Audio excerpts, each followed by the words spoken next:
The NBA season has finally come to an end, and the Oklahoma City Thunder are your NBA champions. Welcome back to the Hoops Pod NBA with myself, Justin, and King. We're going to talk today about the season recap. We're going to recap the whole entire NBA season. We're going to recap the teams that we haven't spoken about, that that lost in the semifinals. We haven't spoken about them. We'll talk about the teams that lost in. We'll talk about Indiana Pacers. We'll talk about OKC Thunder. We'll talk about SGA, Tyrese Halliburton. We'll get into all that stuff and the trades that happened, plus maybe a bit of the draft and the thoughts, and just give our thoughts on all that. But guys, hope you're well. Hope everyone's doing good. King, Justin, talk to me. How are you guys doing? Everything okay with you, man, on your side? Pretty good. King? Yeah, okay, ready to talk about basketball. Yeah. But before we start, just quick, on behalf of everyone of this pod, thoughts and prayers to Halliburton.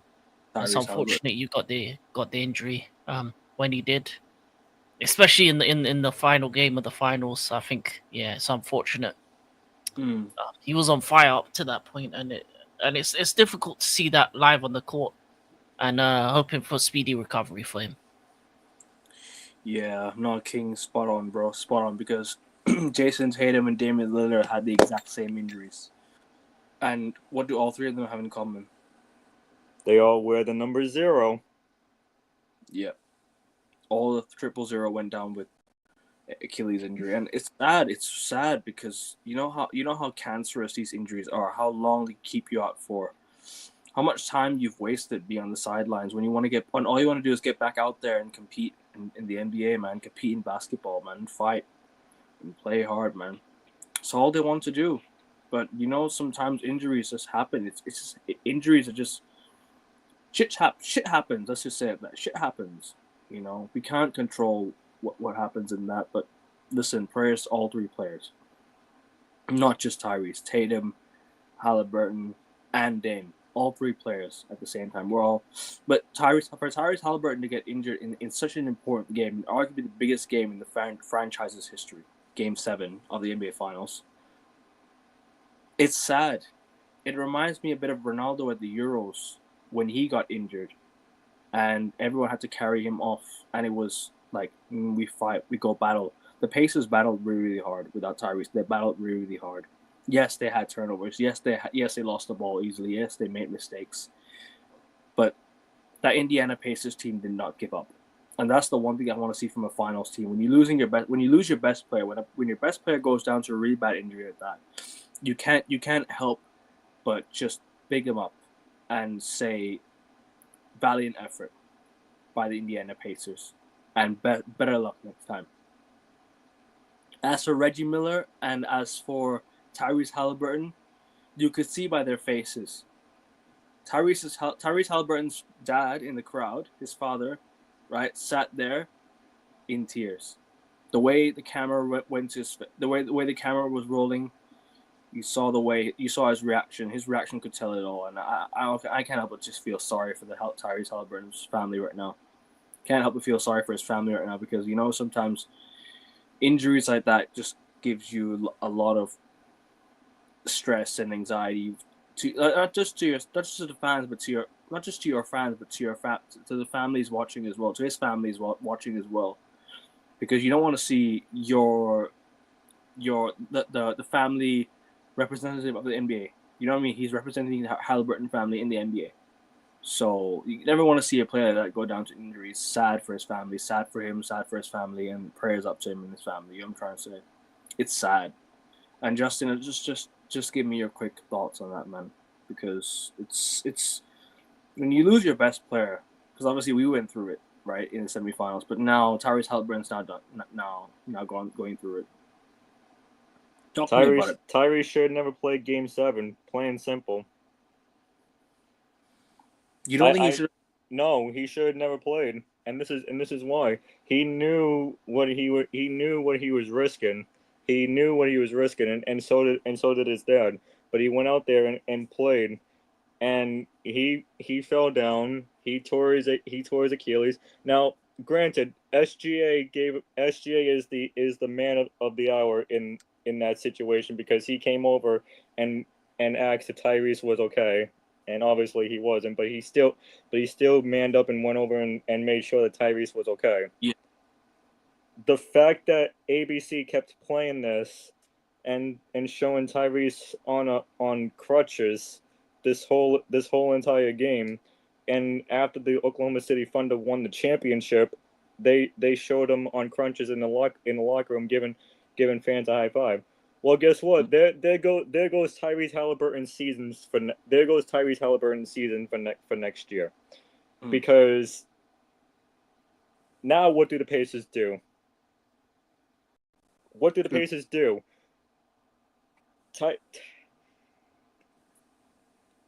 Honestly, this should have ended in Game 6.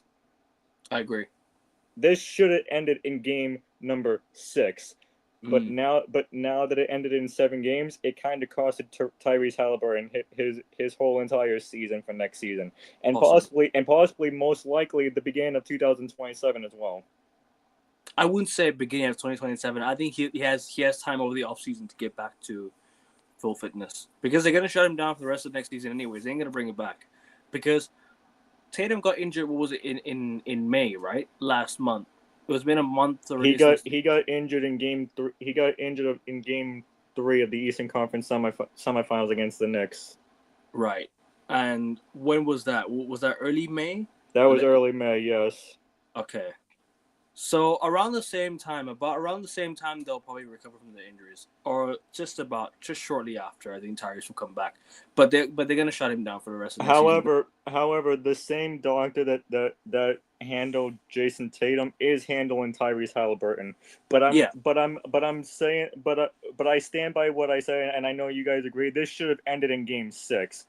Because this should have never gone back to Oklahoma City, and this should have never been the situation with Tyrese going down with an Achilles. Yeah, I agree, 100%, bro. I 100% agree with you, man.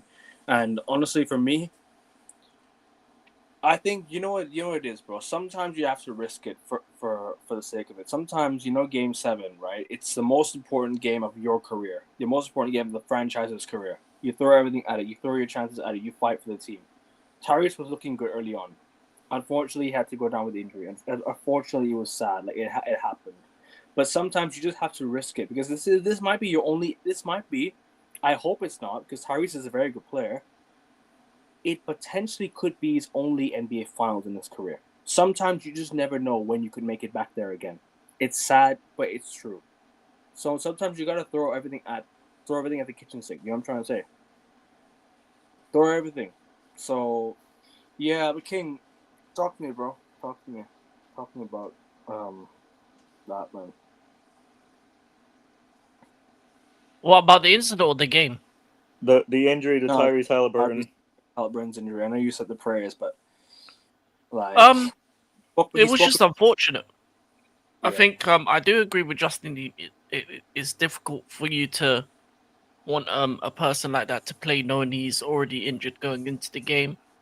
But twice, as you said, AK, even because it's the biggest game of his career, probably the only time that you're probably going to see that team in the finals, you have to take that risk, and that's a risk you take. You get that injury out for the whole next season, but it's what it's funny.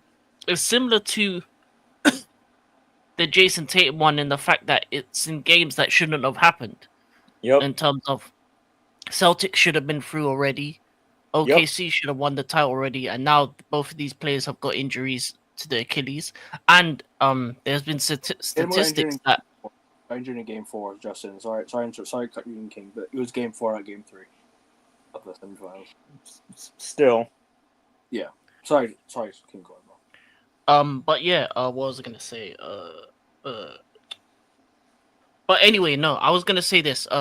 There's been statistics that this year that more players than ever are getting these type of injuries. I think one of the things that needs to happen is the games need to be reduced, because I feel like the speed of the game is at its quickest it's ever been. The players are more athletic, running quicker, moving quicker, and I feel like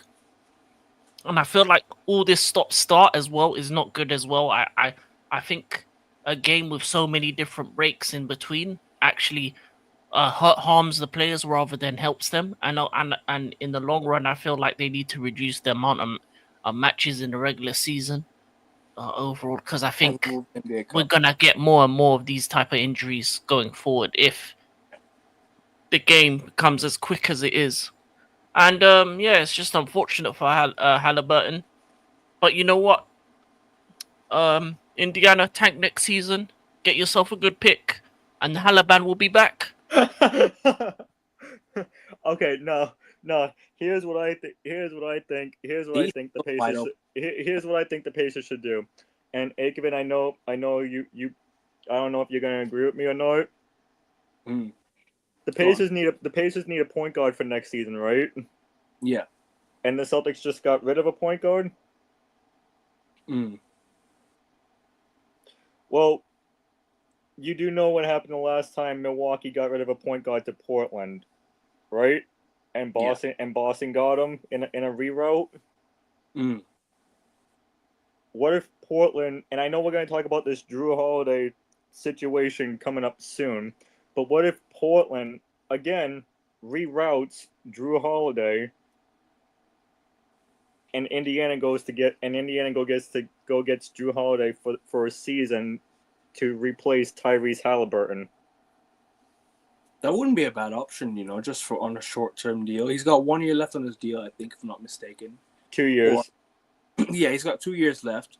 You might as well get him and flip him next year when Tyrese comes back, because it's salary dump. Yep. Salary dump. Tyrese is on a massive contract. And I know people are going to say, like, well, why doesn't people want to stay in Portland? Yada yada yada. Like, if Drew goes to Indiana, he's got people like Pascal Siakam, Miles Turner, Andrew Nemhart, guys like that behind him. So yeah, no, I hear it. I hear the move completely. It's just my only question is, would Drew not want to stay in Portland after being flipped to Portland the second time now? I think he's gonna stay in Portland, but I'm just saying, like, if Portland reroutes him again. Yeah, I know what you mean. Yeah, or how about this option? Cleveland trades Darius Garland to the Indiana Pacers. Ooh. But then why would Cleveland trade away Darius Garland though? I don't think he's gonna go anywhere. I think he might stay. I don't know. I'm just thinking about point guard options for the Pacers. Yeah. I don't see Darius Garland leaving Cleveland anytime soon, unless Cleveland get over the second apron. They might need to make some moves. Then Darius Garland might be the one. But then the Celtics are now, what is it, like $18? $18 million. $18 million above the second apron. So listen, we'll talk about that in a bit, but yeah, praise to the Tyrese Halliburton, man, honestly, and credit to the Indiana Pacers for putting up such a hard-fought battle in the NBA Finals, man, honestly, for real. Did not expect that whatsoever. I thought OKC would wrap this up in 5. I thought it'd be OKC in 5 or 6. I didn't expect it to be like, the distance, but fair enough. Indiana did their job, and they nearly got there, but unfortunately, things don't always go to plan, and they fall short. And as for the Pacers, they've lost all the finals that they've played in their history.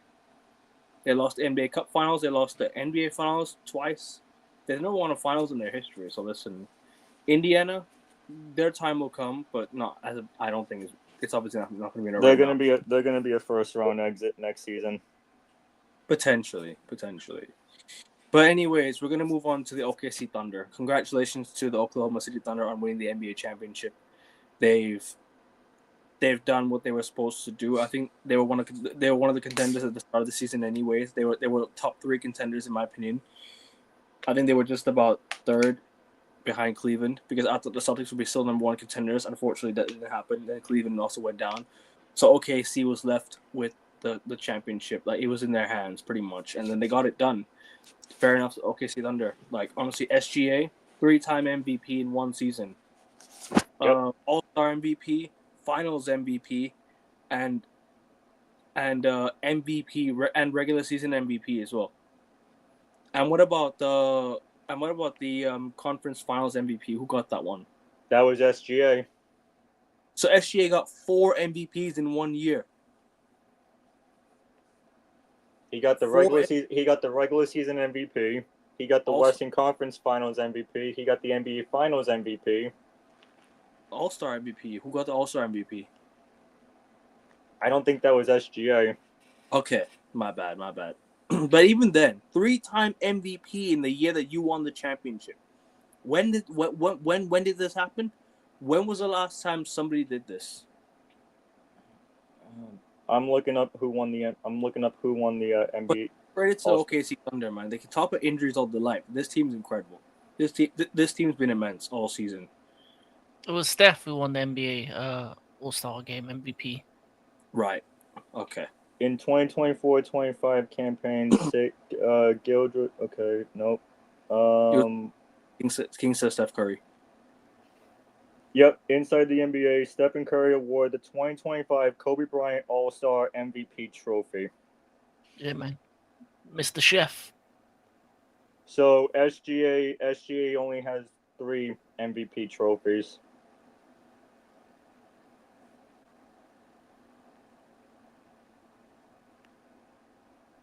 But anyways, we're gonna move on to OKC Thunder.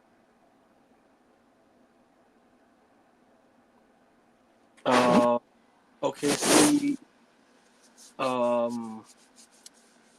they won the championship, guys. Talk to me, Justin.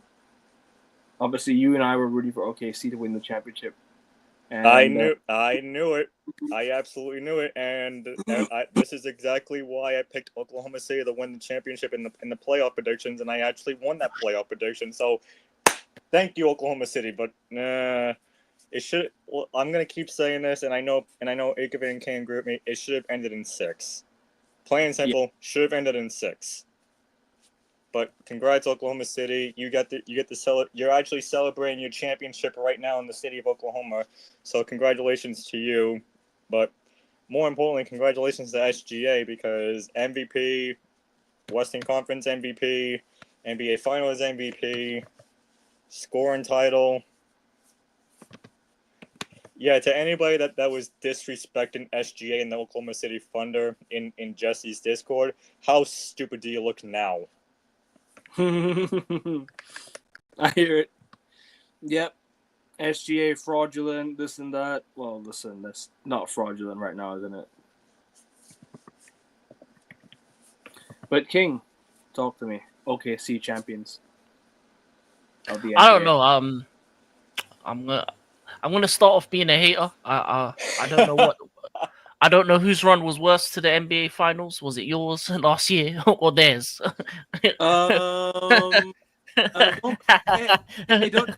Bare injuries. That's all I saw. Don't bring us into this. Tyrese Halliburton played 2 games. We were up 2-0. Yeah. Tyrese Halliburton played 2 games. We're up 2-0. Fucking hell, King. Donovan still played 3 games. We're up 2-1. You think James Butler's going to change that Miami Heat series? No, he's not. He's not going to change. He's not going to change it. Yeah, listen, the Sixers are still deciding. Listen, man, I'm not respecting this OKC title win. Bare injuries, bare man down. No Chef Curry, no LeBron James on the way. But no, in all seriousness, respect. I still believe SGA shouldn't have won MVP, but that's me. In terms of the playoffs, I think OKC beat every team that came their way. I think they were very inconsistent throughout the playoffs, but in this finals, and it showed in the finals as well. I think there were games where they didn't play well, but they came out with their championship, the first for Oklahoma.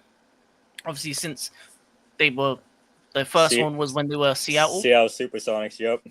Yeah. So, in terms of for the city of Oklahoma, man, it's a special one. You know, it's a good championship, but. Do I think they're going to go back-to-back? No. Do I think they're going to be here next year? No. I think the West is very difficult to get out of. But I would say this, that they've been the best team this year. They've deserved the title.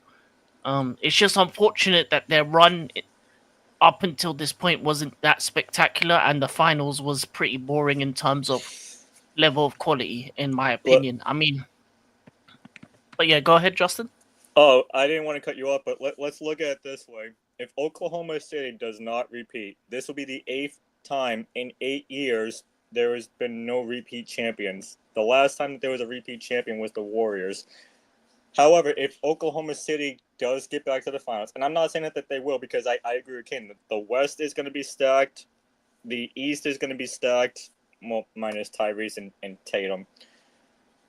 But if Oklahoma City somehow gets back to the finals and repeats, then they will be the first time since that Warriors team to repeat. So I agree with King, but I don't see Oklahoma City repeating as well. Yeah, I think it wasn't an impressive run, but I think it was impressive in terms of the quality that they showed in certain games. I feel like there was games where they looked terrible, and there were those games where they showed why they were the number one seed in the league.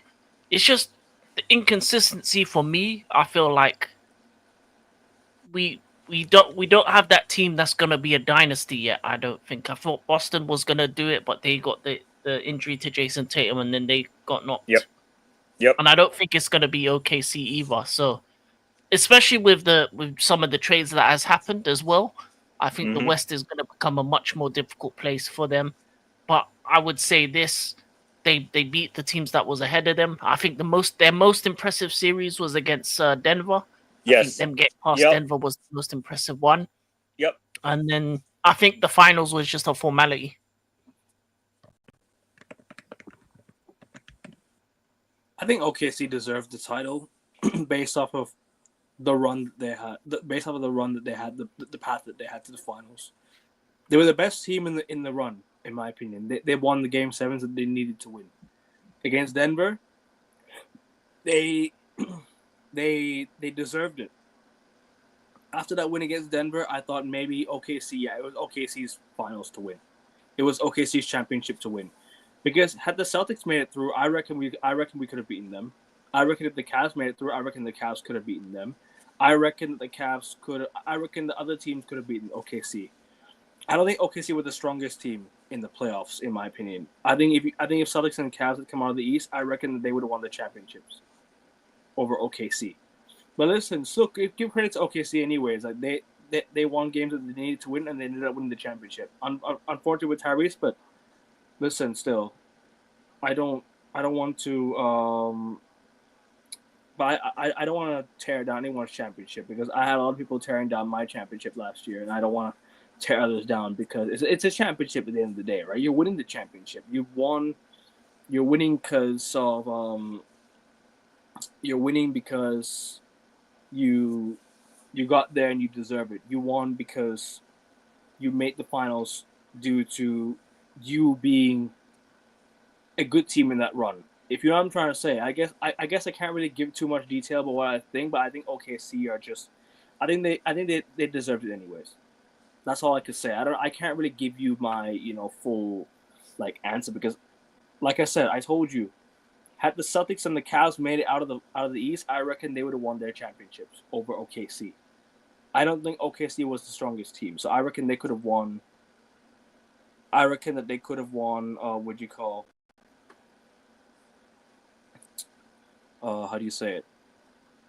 I reckon they could have won the championship over OKC. But OKC, congratulations to them. They won it. I can't really give you what do you call? Yeah.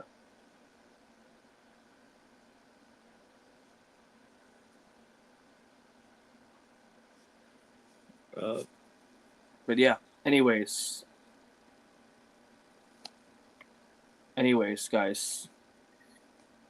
We're gonna move on to the trades that happened. Big trades, big trades. We're gonna start off with KD to Houston Rockets. Obviously, that's the big one. That's the big one that happened. Yeah. Anyways, what are you guys saying? KD.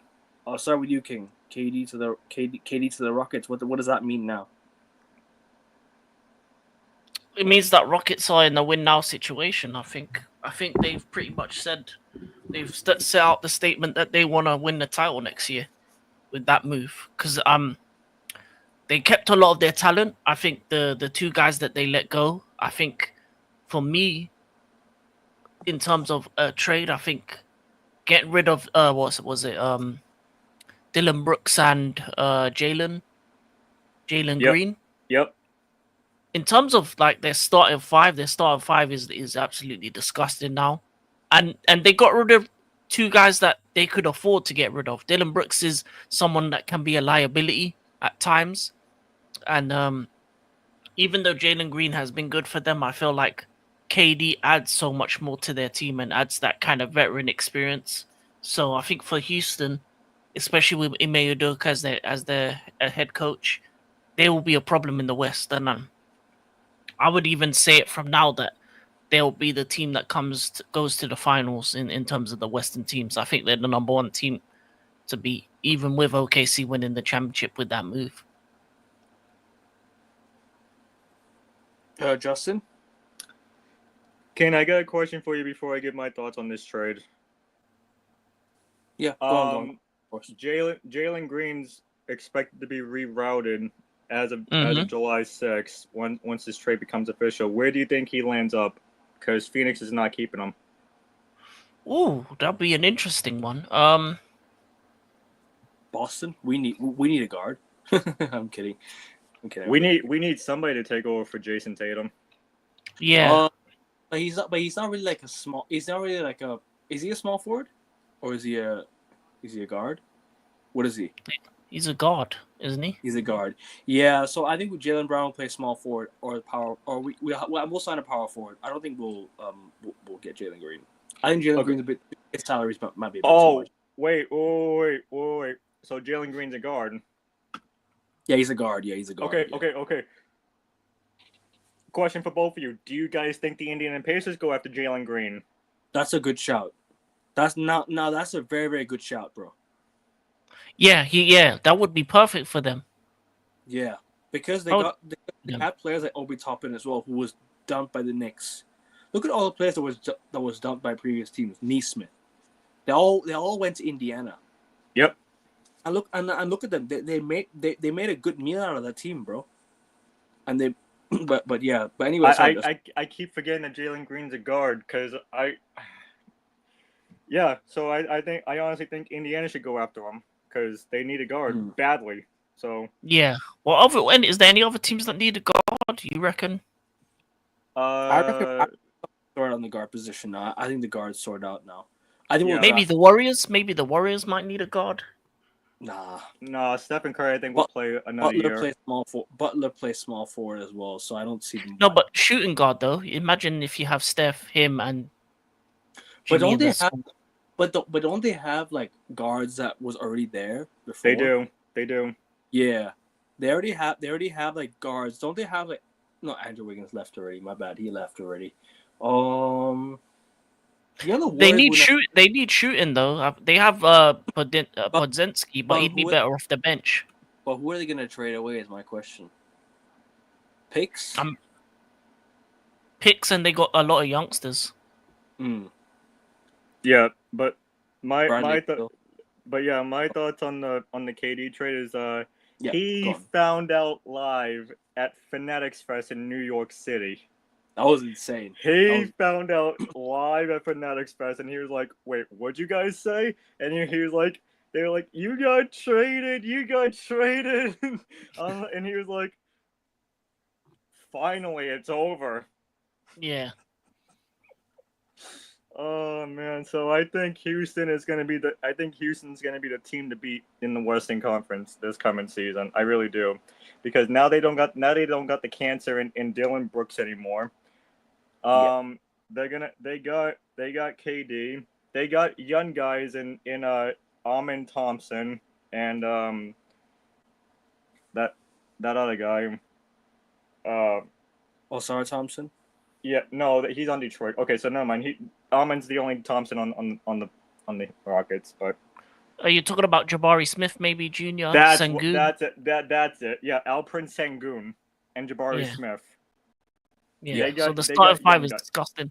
Yes. Here's the question though: can KD stay healthy? That's the biggest question. That's gonna be the big can they keep him Very, healthy? very If good they can keep him healthy, that's gonna be a team that's gonna be hard to beat. Because correct me if I'm wrong, he only stayed healthy in his Oklahoma days and his Warrior days, correct? Yeah, He wasn't Yeah, he wasn't healthy for Brooklyn and Phoenix. no, yeah, he wasn't. It wasn't healthy for. Okay, Phoenix at times he was healthy. There was times where he looked his best, but in terms of Brooklyn, yeah, Brooklyn he hardly stayed healthy. At the Warriors, he had the injury towards the end of his career. At the Warriors' career, in terms of OKC, yeah, it was and Seattle SuperSonics. That was only place where he was like properly healthy. Yeah. So that's it. So I think, and this is just an early prediction because I know we're not giving predictions until the season starts, but I think my early prediction is Houston is going to give Oklahoma City a run for the title. I think I so. don't unless Denver does something in the free agency this coming season. I think it's going to be. I think Houston will be the number 1 seed in the Western Conference come next season. yeah. I think the only teams that can stop Houston and OKC are probably Denver and maybe the Lakers if they make a couple moves. But outside of that, I don't think Yeah. there's anyone close in the West. Yeah. No. What about you, Gavin? What's your thoughts? Oh, Dallas as well. Okay, yeah, Dallas as well, but Yeah, I thought Dallas was can they still do it without Kyrie? Oh, that's gonna be a difficult one. Yeah, I think they can because AD, if he can stay healthy, then they can kind of hold the fort for a bit, and then when Kyrie comes back, they might as well. They better hope Cooper Flag is the real deal in this draft Yeah. because if he's not, because don't forget they have Max Christie, they still got good players like Derek Lively, PJ Washington. You still got Daniel Gafford. I reckon Daniel Gafford is actually. I reckon Daniel Gafford just signed an extension there. But I think they might flip him now with that salary dump. I guess we'll find out at the draft. But yeah, my thoughts. You asked me my thoughts on Kevin Durant. I reckon this is a very, very good trade. I was a bit shocked when they traded away Jalen Green. I can't lie. At first, I was very, very shocked to see Jalen Green go the other way. But you know what? This all of a sudden for me makes Houston contenders now. Mm-hmm. Pending on KD's fitness. Pending KD's fitness. Oh, that's what I say. The reason why I say that, you know his age. When I checked his age, I was like, "There's no way this guy is 37." I was like, "What the hell?" Then I checked. I'm like, "No fucking way, he's 36." I'm like, he's not that. I'm like, surely this guy's not that old, man. And and I found out KD was like 37. I'm like, what the fuck? I was like, bro, no way, KD's that old. But listen, can I ask you both a question quickly on KD? Yeah, I'll just quickly answer this one though. Yeah, I'll quickly give my thoughts. But hold it for a second. Yeah, just leave it in the private chat if you want. So No, I'll ask it after you're finished.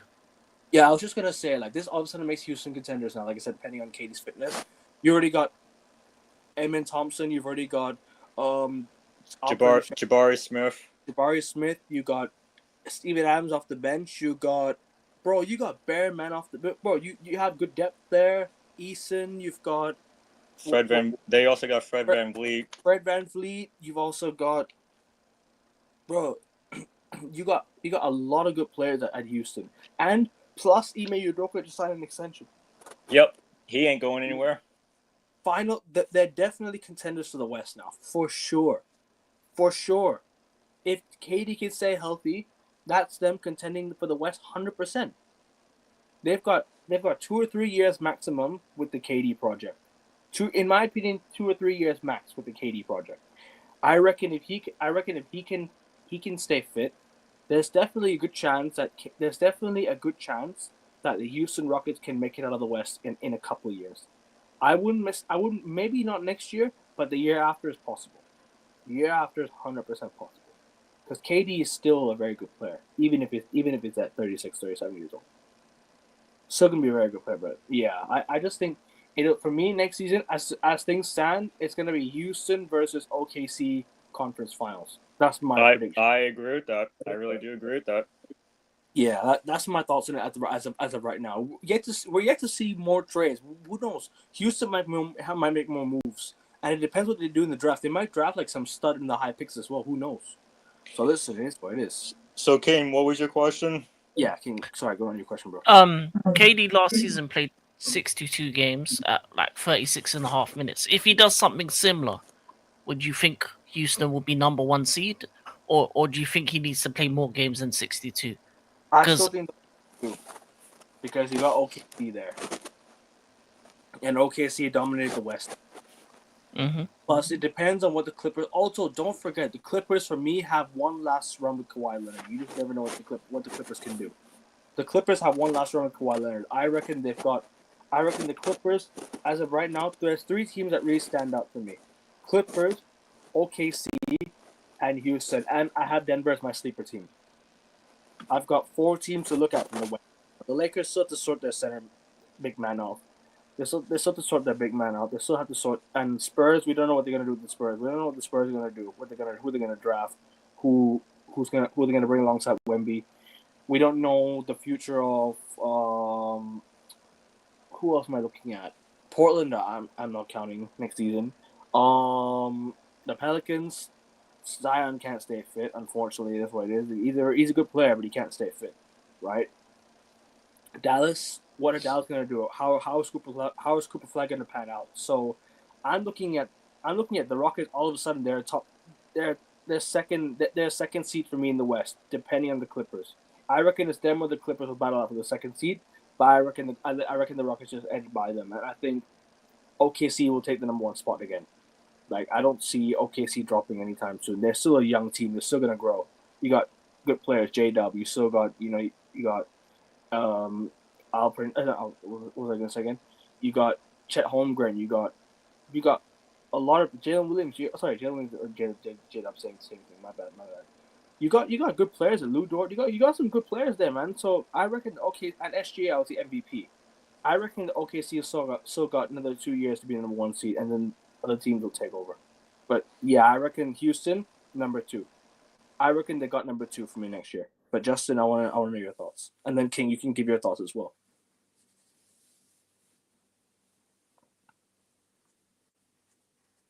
I can't hear you, Justin. Oh, must have left.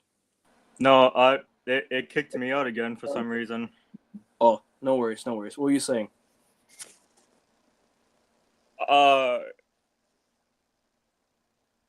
I think Houston's gonna be the number 1 seed. I really do. I'm gonna stand by this. Okay.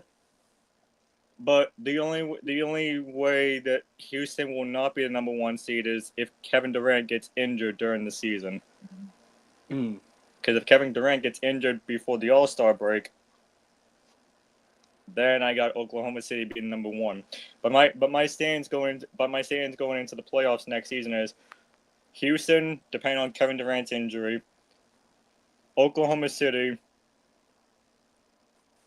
Golden State, and Denver. Oh yeah, I forgot about Golden State.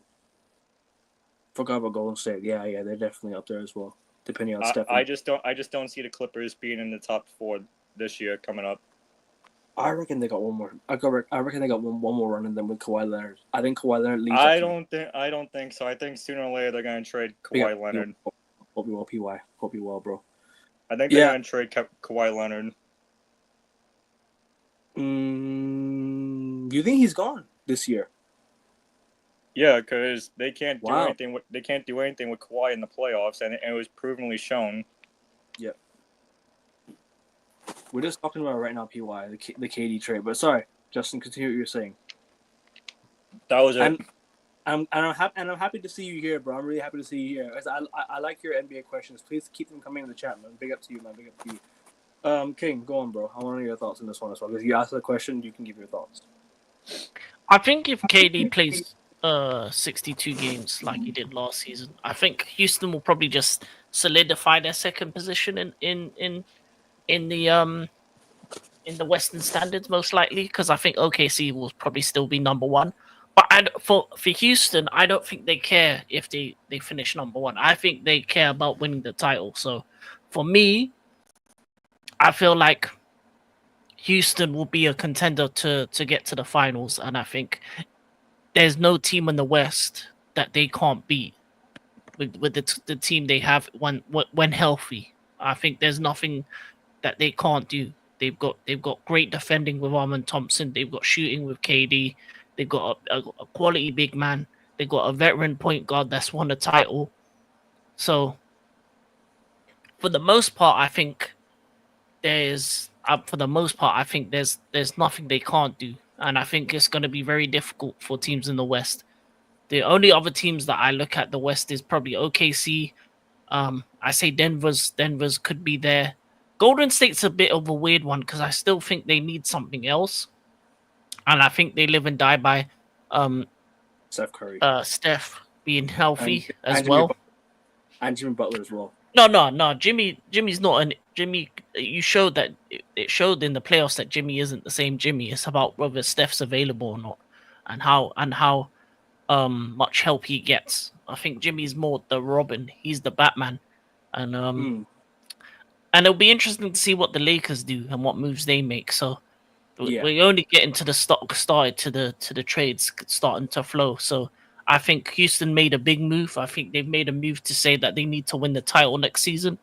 I don't think it's about the season after. It's about the season coming up. They want to win the title because that's what that move signifies. That says they'll win now, so they need to win. Because I think the best version of KD you're gonna get is in the first season. You may get a decent one in the second. By the third, he's probably gonna be on his way out. So they've got maybe 1 or 2 years to go for that title. So if Houston need to do it, I think Houston will do it next year. But it's going to be difficult, especially if they don't stay healthy. Good question. Good answer. Thoughts on OKC repeating the start of the dynasty? I reckon maybe. I won't say it's start of a dynasty because I don't think they're winning it next year. I don't think OKC are going to win it next year. But listen, there's a good chance. There's a good chance that it can be a dynasty if they can stay healthy and consistent. But I don't see it being a dynasty as of right now. I liked what he asked about Giannis. Yeah, I'm gonna bring that up right now. Yeah, I think he'll stay in Milwaukee. Yeah, I reckon he'll stay in Milwaukee. Yes. As of right now, I don't see him moving anywhere unless the Spurs want to make a massive trade. If the Spurs make a trade for Giannis, then we're already talking about Wemby. We're talking about Giannis versus the top 3-4 teams in the West. I reckon Wemby and Giannis is gonna be a scary duo to watch if the Spurs decide to trade for Giannis. But as of right now, from what I'm hearing, the reports from what I'm hearing so far is that Giannis wants to stay in Milwaukee, and I think apparently he wants to sort of help. You know what I mean? He wants to help Milwaukee. So I think he wants to help rebuild Milwaukee. So I reckon he'll stay in Milwaukee as of right now. But good question. I like your question, PY. I think he stays in Milwaukee for 1 more year. If here's what I got planned out.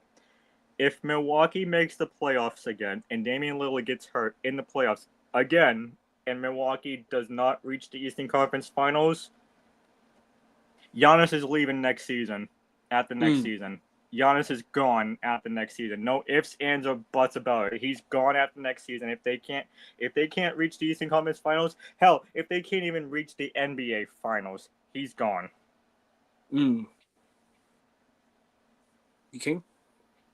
I agree with Justin in the fact that he'll be gone next year if they don't reach. I don't think they are going to reach these things anyway. So if I was him, I'd be gone already. I don't think Spurs is a good fit for him because I think him and Wemby will get in each other's way. Where he needs to go to a place called the LA. Join Lakers, join Luka. They need to get rid of LeBron next year. Bring in Giannis. Luka and Giannis together to dominate. That's what needs to happen. That's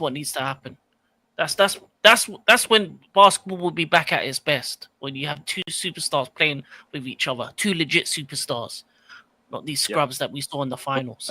But when the Celtics and the Lakers, like what Jason Tatum said last year, after the Celtics Lakers game, the NBA is in a good place when the Celtics and the Lakers are. Can I answer SK's question here? Yeah, I'll bring it up. No worries. I'm just gonna read the comments. Yeah. Yeah. Who's winning the East next year? I think the Cavs will win the East next year. I'll be honest with you. I reckon the Cavs will go. I got the Cavs too. What, I just think, as in number one, or just going to the finals? I think both, honestly. Both number one and to the finals. I think Cavs got it. I reckon the Cavs will make it next year. They've definitely been a team that they look like they can do it, but the Cavs just ran out of gas, in my opinion, and the injuries unfortunately got them. You know, they fell because of injuries, and that's why I think Cleveland will make it back next year, because if they can get Garland fit, if they could get Mobley fit, you know, if they can get DeAndre Hunter fit, if all these players were fit in the games against the Pacers, I reckon they knock out the Pacers in 5. I reckon that they would have beaten Indiana, if you ask me. But listen, it is what it is. It's too late to talk about that now. But I reckon next year, with the Cavs being healthy, potentially, then there's a good chance. If Mitchell can stay healthy, if Mitchell can be consistent, there's a good chance. If they don't run out of gas like they did this year, because in my opinion, the Cavs overplayed their players. As well as you spoke about the Knicks, King, you mentioned about the Knicks overplaying their players. I think the Cavs overplayed their players. I think the Cavs definitely overplayed their players in games that they need to play them. They didn't need to play them. They didn't need to play their games and players in so many of these games. They had too many of these unnecessary games at the end of the season, and I'm like, you weren't gonna catch OKC. What was the point of you playing those guys? You know what I'm trying to say? They weren't gonna catch OKC in terms of top seed in the East in the NBA, right? Just in general. But I don't listen. If they can stay fit next year, Cavs, like I said, if they stay fit, if they get all these guys back, and they don't run out of gas like they did, I reckon they can make it to the conference finals, and they can make it past the NBA finals, and they can make it to the NBA finals. I reckon they got it. But yeah, so I think. King. For the most part, I agree, but there's only really 2 teams in the East that I think can stop them. Yeah, it is be wide open. Sorry, one of those. There's only 2 teams in the East that can stop them, in my opinion. The first team is Magic. I think a healthy Magic can stop the Cavs. I feel like people need to be reminded about what the level of quality that they have. 100%. And the other team is my 76ers. Yeah. Embiid remontada. Yeah. I forgot. People need to remember who Embiid is. I forgot about the Magic because they got Desmond Bain this offseason. Yeah, as well. They got Desmond Bain. They got Banchero. They got the Wagner brothers. Yeah. Okay. So the East Finals, and no disrespect to the Celtics, because that's my team, but the East Finals needs to be Cavaliers versus the Magic this year. I wouldn't think that would. I don't think that would sell out. That'd be a good matchup. It doesn't need to be, but if it is, then okay, I hear you. But I just don't think it'll sell out compared to most. No, I don't think. I'm not seeing it as it's happening, but that's what I think. That's what I think. I'll be hella entertaining. It would be. But yeah, and as I said, the other team is my team, 76ers, and Embiid's back. Yeah, Tyrese Maxey. Yeah, Paul George. People need to know. Yeah. Philly, stand up. Trust the process, my ass. Yeah, trust the process, bro. We got the third pick of the draft, so we big business out here. Hey, what happened when you guys got the third pick in the draft last time, man? You drafted Markelle Fultz, no? And then you drafted who else? Yeah, pipe down a bit with about third. Well, whatever. What you doing next year? Nothing. Yeah. We're gonna be above next year. Yeah. That's right. You think we're doing nothing next year? You think we're doing nothing? You're doing nothing. Green tank engine. That's what you're gonna be. Man saying green tank engine. Man saying green tank. Where's your NBA champion, friend? Nah. Yeah. Nah, I like trolling. I ain't gonna lie. On a real though, Magic's probably the only team that's gonna stop the Cavs next year, I think. And yeah, it'll be interesting to see what my 76ers do. We'll be a playoff team next year. And yeah, that's it. I think the Magic. Wow. I think the Magic can stop the Cavs. Oh my god, that's great. Yeah, but I still believe in Embiid. Trust the process. Yes, that's great. Oh my god. Okay, Ikemen, go ahead. Yeah, that's right. No, go ahead, Justin. Go ahead. No, you said that you have two teams. Who are your two teams? I don't know. I reckon. Yeah, I agree with King on the Magic, but I still believe in my Boston Celtics, man. Even without Jason Tatum, I still believe in this team, man. I still believe in the team because Derek White, Anthony Simons, Jalen Brown. It's a good scoring three players. Good scoring players. Anthony Simons last year I think averaged 20 points per game. I think if I'm not mistaken last year. So that's good points. If Derek White can be consistent on his side of scoring plus Jalen Brown, I reckon we can definitely make it to the semifinals at minimum next year. But it just depends on, like I said, health, and it depends about this, and it depends who we get for Porzingis, who we replace Porzingis with the second apron stuff that's happening. So I reckon we can still be the team that can stop them, but I don't think we'll get past the Cavs. I reckon we'll pose a threat, but I don't see us stopping the Cavs. With JT wait, can I be honest with the actual real second team, not my team? The second team is the Knicks. Let's be honest. The Knicks have a chance to beat the Cavs, especially if they can get some bench depth. Potentially, but it depends on also, like I said, who they get as coach. Yeah, and I'm not worried. And I'm not worried about the coach if it's from Minnesota. Yeah, the Knicks just interviewed the Minnesota coach as well. With JT and Halligan, does this change the trajectory of the Bucks for the 2026 season? No. Because don't forget, Dame's also gone as well. Don't forget, Dame Dollar shot caller. Dame's also gone as well. Dame Dollar shot caller. They're so down because of dumb trades being made each year. But what dumb trades are you talking about, though? Because the Celtics, in my opinion, didn't make a dumb trade. I mean, Dallas did. Right? We're going to talk about, Dallas did. Dallas did, yeah. Exactly, Dallas did. Dallas could have been a dynasty if they had kept Luka. Because if Dallas decided, you know what, Luka, we're going to get Cooper Flag to partner alongside you and Kyrie. Imagine Nico Harrison told Luka, we're going to tank and bring in, Cooper Flag to partner alongside you and Kyrie. How do you think he would have felt? He'd be all for it, wouldn't he? Mm-hmm. Luka would have been like, you know what? I'm taking that.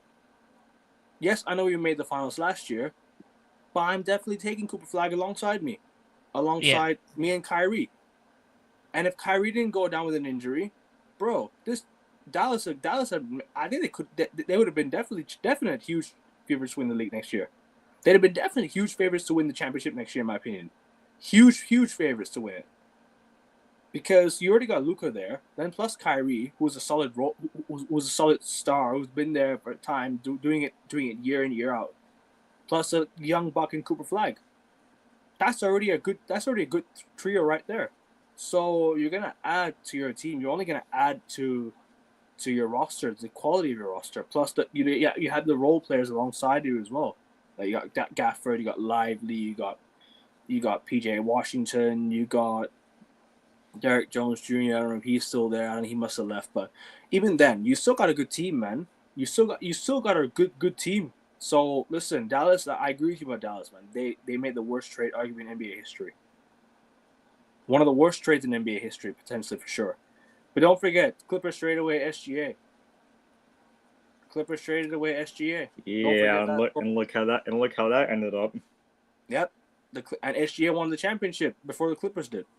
So listen, that's a good point though you made there, because it is a lot of trades that happen are dumb.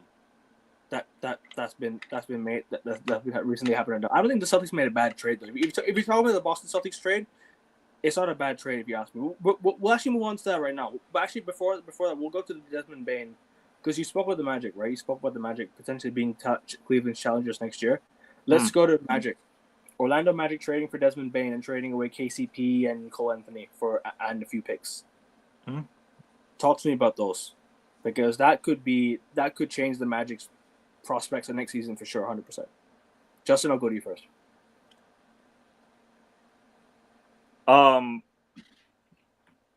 Actually, since I started on KD trade, I'll let King go first on the Magic trade. Okay. For me, I think some people will probably think that they gave away a lot, but I feel like they made the right move for them. I think they brought a lot of scoring into their team. In terms of Memphis, I think Memphis look like a team that are on the verge of dispersing the squad, restarting, refreshing, and then for the Magic, I think this is a good piece to add. As I said, they got the Wagner twins, they got Banchero and Desmond Bain. That is going to be a team that will be one of the best in the East, and the East is looking very weak right now. A lot of superstars are out. JT's out, Hallie's out, Lillard's out. You don't know this if the 70s. Hell, it can maybe one game, 2 games, and Embiid's out. So that's another team gone.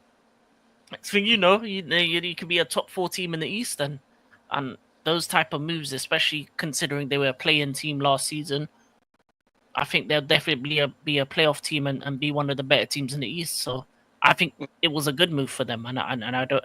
And me personally, I don't think they gave away a lot. I felt like it was the perfect move for them. So to me, I think this trade kind of gives Memphis a backup just in case if John Morant is in trouble again. Because you never know if Mr.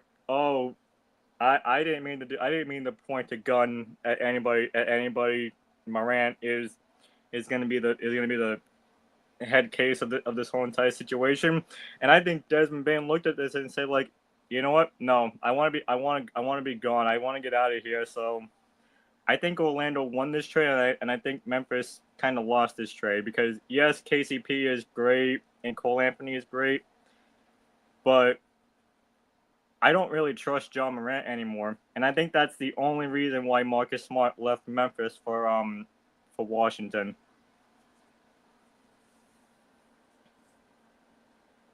Yeah, I don't know, man. I think the Grizzlies trading away Desmond Bain means they're not gonna go for it next year. They ain't gonna go for it next year. I reckon I reckon it might be rebuild mode for the Grizzlies now because the Grizzlies have Ja Morant, Jared Jackson Jr. You got the 2 players there already. It's about building around them now. I don't think they'll be a non-playoff team. I still think they'll be a playoff team, but I don't think they will be a high seed next year because you trading with Desmond Bain means you're trading for one of your best shooters, possibly your best shooter. Okay, you mentioned Jaren Jackson Jr. What happens if and I'm not saying this is going to happen, but what happens if Jaren Jackson Jr. gets traded? Then it's tank mode for them next season completely. Then they're completely tanking next season. It's done. But do you know what I reckon they should do? They should keep Jaren Jackson Jr. and trade away Ja Morant instead. That's what I think they should do. John Morant to the Lakers? Nah, I don't see him going to. I see him going to. Do you know what would be a good place for him to go? I said Philly. I said Philly for King. No, and I'm being serious because you already have Embiid there. You already got Tyrese Maxey there. You already got a solid roster there already of players. If you trade him away to the Sixers, that already adds a lot. Who to Philly? Ja Morant. I spoke to you about it on your stream earlier today. Remember Ja Morant to the Sixers? I said Sixers would be a good option for Ja Morant. Potentially, I wouldn't take him. You don't think so? Nah. Philly's another one of those cities where there's a lot of shootings and that, so I don't think that's the right place for him. All right. He needs to go somewhere calmer. He needs to go, to a nicer city. You know I'm talking about. Man, Memphis to Philly. Where next? Atlanta. Come on, man. Who's he trying to do the gun tour? How about Miami? Because they don't look like they're going to be contenders next year.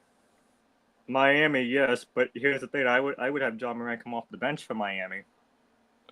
Ooh, that's a bold shout. Because Tyler Hero is not giving up his spot for John Morant. No, I don't think Tyler Hero will give up his spot. I think it'll be the other guard. I don't know if they'd work together, him and Ty. Would that work? That could work, actually. Who? Indiana? Jaw and Jaw and Tyler Hero. Tyler Oh, Hero is a Tyler Hero. 1-2 punch. Maybe. Because you already got Bam Adebayo there. You've already got rim protection there. There's rumors that Bam Adebayo might be traded. To where, though? To the Lakers? Lakers. I don't see him going to LA, especially with the salary. That's the problem. It's a salary thing. And the Lakers will have to get under the second apron really soon as well. And that might be an issue. So I don't think the Lakers will do it this year. I reckon he stays at Miami. But I don't see him, because you know what it is? If the Lakers are going to trade him now, they're going to have to trade away Austin Reeves. They're going to have to trade away a lot of the players. And the second apron might be an issue for them as well next year. Because don't forget, the second apron rule has become a big issue in the NBA. And I don't agree with it.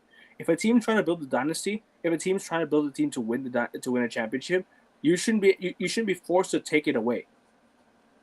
You shouldn't be forced to pull it apart. You know what I'm trying to say? And that's what the Celtics are doing right now, but we're trying to get in reasonable players that can fill in their players' position. At least I trust Brad Stevens to do that.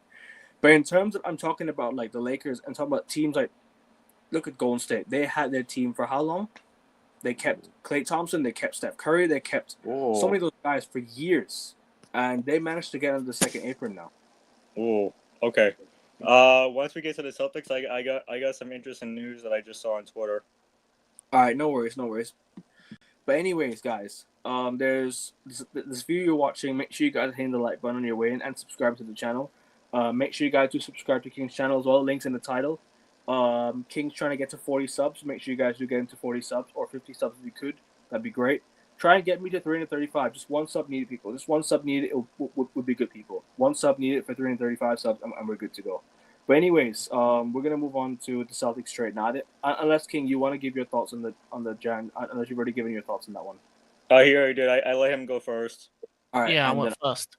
Yeah, I've given my thoughts as well. But we're gonna move on to Drew Holiday to the Portland Trailblazers for Anthony Simons to the Boston Celtics. I want to know. Obviously, Justin, you have something to say before that. Yeah. I got some breaking news that I just saw on Twitter. This is via Jake Fisher from NBC Sports Boston. Okay. And I'm gonna read exactly what he said on this. But the headline is huh? You want to bring it up on the screen? Can you present? I'll just read it because I don't know if you can see it on my screen, but I'm just gonna read it. So the headline is Spurs showing interest in trading for Kristaps Porzingis. Okay. The Spurs sources say have held some extraordinary talks about trading for the 7'2" center that would certainly be fascinating outcome for Porzingis if he were to land with the on the rise Spurs alongside the 7'5" Victor Wembanyama. So that of course being from Jake Fisher, and the thing on Celtics on NBC Sports Boston's Twitter saying the Athletic also reporting that the Celtics are still trying to deal Kristaps Porzingis after trading Drew Holiday last night. So we might have a trade partner, if this is true, in the San Antonio Spurs. Right. So the Porzingis might go to the Spurs for. We don't know yet. But they haven't said anything yet. But that Jake Fisher is just saying that the Spurs has some extraordinary talks with Kristaps Porzingis. If the Spurs do get Porzingis, though, I think it's gonna kind of ruin the spacing of the floor because you already got two 7-foot players, and it's gonna kind of ruin the spacing a bit if you ask me. Because you already got Wemby doing everything. Porzingis is just, I don't know. Wemby could do everything. I don't think he's going to the Spurs, but that's just rumors that Jake Fisher is saying that they're showing interest in. Because I heard that Drew was going to go to Dallas as well for PJ Washington and Daniel Gafford. And he ended up in Portland. But yeah, obviously, Justin, you being the Celtics fan, I want to know your thoughts on the Drew Holiday Anthony Simons trade. I'll go to you first. First of all, thank you, Drew, for all that. Yeah, that's what I said as well. Thank you, Drew. Goodbye. Goodbye. Goodbye. I'm gonna tell you right now. I think that injury to Drew Holiday last year kind of shipped him out the door. You think so? Yes, Okay. I do. Because Anthony Simons, like I said, is 26 years old. He was the best player on the Portland Trailblazers, and in fact, hold on one second. Yeah, no worries. Let's see. Somebody put this in the. Okay. Drew Holiday in 24-25, 11.1 points per game, 4.3 rebounds per game, 3.9 assists per game, 44% from the field goals, 35% from the three. That was Drew Holiday with us in 2024-2025. This is Anthony Simons in 2024-2025. 19.3 points per game, 2.7 rebounds per game, 4.8 assists per game, 43% from field goal, but 36% from the threes. So we're getting a good replacement for Drew Holiday there, aren't we? We're getting a good replacement for Drew Holiday, yes. And Brad Stevens is absolutely a genius. And Agavin and I have been saying this for years now. We trust Brad Stevens. And Anthony Simons, once this trade gets finalized on July 6th, welcome to Boston, Mr. Anthony Simons. Yeah, man. Honestly, I'll give my thoughts on this one first, obviously, since I'm the second Celtics fan right here. I can't lie to you. I think we fleeced them. Because we're getting two second round picks out of this too. Exactly. So we completely fleeced them with this pick. I reckon we could have got more, a bit more. But listen, we definitely fleeced the Blazers on this one because you're getting a young guard in Anthony Simons. Not only does it help with age, but look at the salary dump as well. Look at how much we gave Drew Holiday, and look at how much because we're allowed to extend Anthony Simons as well. We're allowed to extend him now. Yeah, he's on an expiring contract. We don't need to worry about the second April next year now. The second April doesn't happen for us next year, I think, if I'm not mistaken. But anyways, the fact that Anthony Simons we traded for him, salary wise, age wise, and we needed a guard to replace Drew Holiday. I reckon that's a good trade, I reckon that's a solid trade by Brad Stevens. And once again, by Brad Stevens, this is why I say when I trust Brad Stevens, I really, really do trust him. Because he makes trades that you just wouldn't expect, but at the same time you would expect. This is like one of the best GM, for me, the best GM in the league for me, if you ask me. The best GM in the league. It's only been in the league for 1, 2. This is going to be his 5th season next year as a GM, right? And Brad Stevens has already won a championship with the Celtics and helped us get to 2 finals. I don't know, King's smiling and I think he wants to say something. But I ain't going to let him have this segment. So you can get out of this one. I'm just kidding. I'll let you say. But anyways, yeah, Boston. I reckon this is a good trade by Brad Stevens. But my question to you is though, do we still move him on at the trade deadline? Is there a chance that the Celtics could flip him off again? No, I think Drew's staying in Portland. No, I'm talking about does the Celtics flip him for someone else, Anthony Simons? Oh no, I think Simons is gonna stay here in Boston. Okay. I think for this year only. It all depends on how he plays in a new city, in a new arena that he's only played on, that he's only played in on the road for Portland. He's never played all 82 games in the TD Garden. Right. So. But yeah, no, it's a good trade in my opinion. I think we definitely got a very, very good solid player there. We definitely got one of the best young players in the league, if you ask me. Definitely up there with one of the best young players. He's impressed me last season. You know that doesn't add defense, adds more scoring as well. So we ain't worried about JB and Derek White being the only scorers. We got Anthony Simons to have to score for us as well. Now you got a small forward. So JB's gonna go to small forward. You got Anthony Simons at shooting guard, Derek White at point guard. I think, if I'm not mistaken, that's how it's going to go. It could, but I would also not mind this as a lineup. Because with Tatum being out, I wouldn't mind this as a lineup. Right. And Peyton Pritchard starts at point guard. Okay. Derek White will stay at the shooting guard. I think to begin, we make Anthony Simons the sixth man. Oh, I didn't think about that. Because we already saw how Peyton Pritchard was the sixth man. He dominated as a sixth man. Yeah. So either way, Simons or Peyton Pritchard is going to start on this team, and one of them is going to be the bench guy. I think it's Peyton Pritchard's time to be the starting point guard, and Anthony Simons be the sixth man. This might sound dumb. Can Derek White play center? No, I'm kidding. Because the amount of blocks this guy makes, I swear, he's one of the best shot blockers in the league. So I'm like, hey, put him at center, bro. You know what I mean? Put him at center, man. This guy can block, man. We need a shot blocker, bro. You know what I'm trying to say? It all depends. So this all depends on who the Celtics draft in the draft tomorrow night. Yeah, I think whoever they draft, I think that would be the new power forward for Jason. Is the draft on Thursday night or is it on Wednesday night? The draft is both tomorrow night and Thursday night. Oh, okay. Sorry. It's a 2-day event. Okay, so the draft is on Thursday morning for me then. Yes, Thursday morning for you, Wednesday night here for me, and then Thursday night for me, and then Friday morning for you. Yeah, second round. So we've got the late first round pick, right? The Celtics. Right, and that's what I'm saying. If Brad Stevens picks a forward in this draft, there's a replacement for Jason Tatum in the 2025-26 season.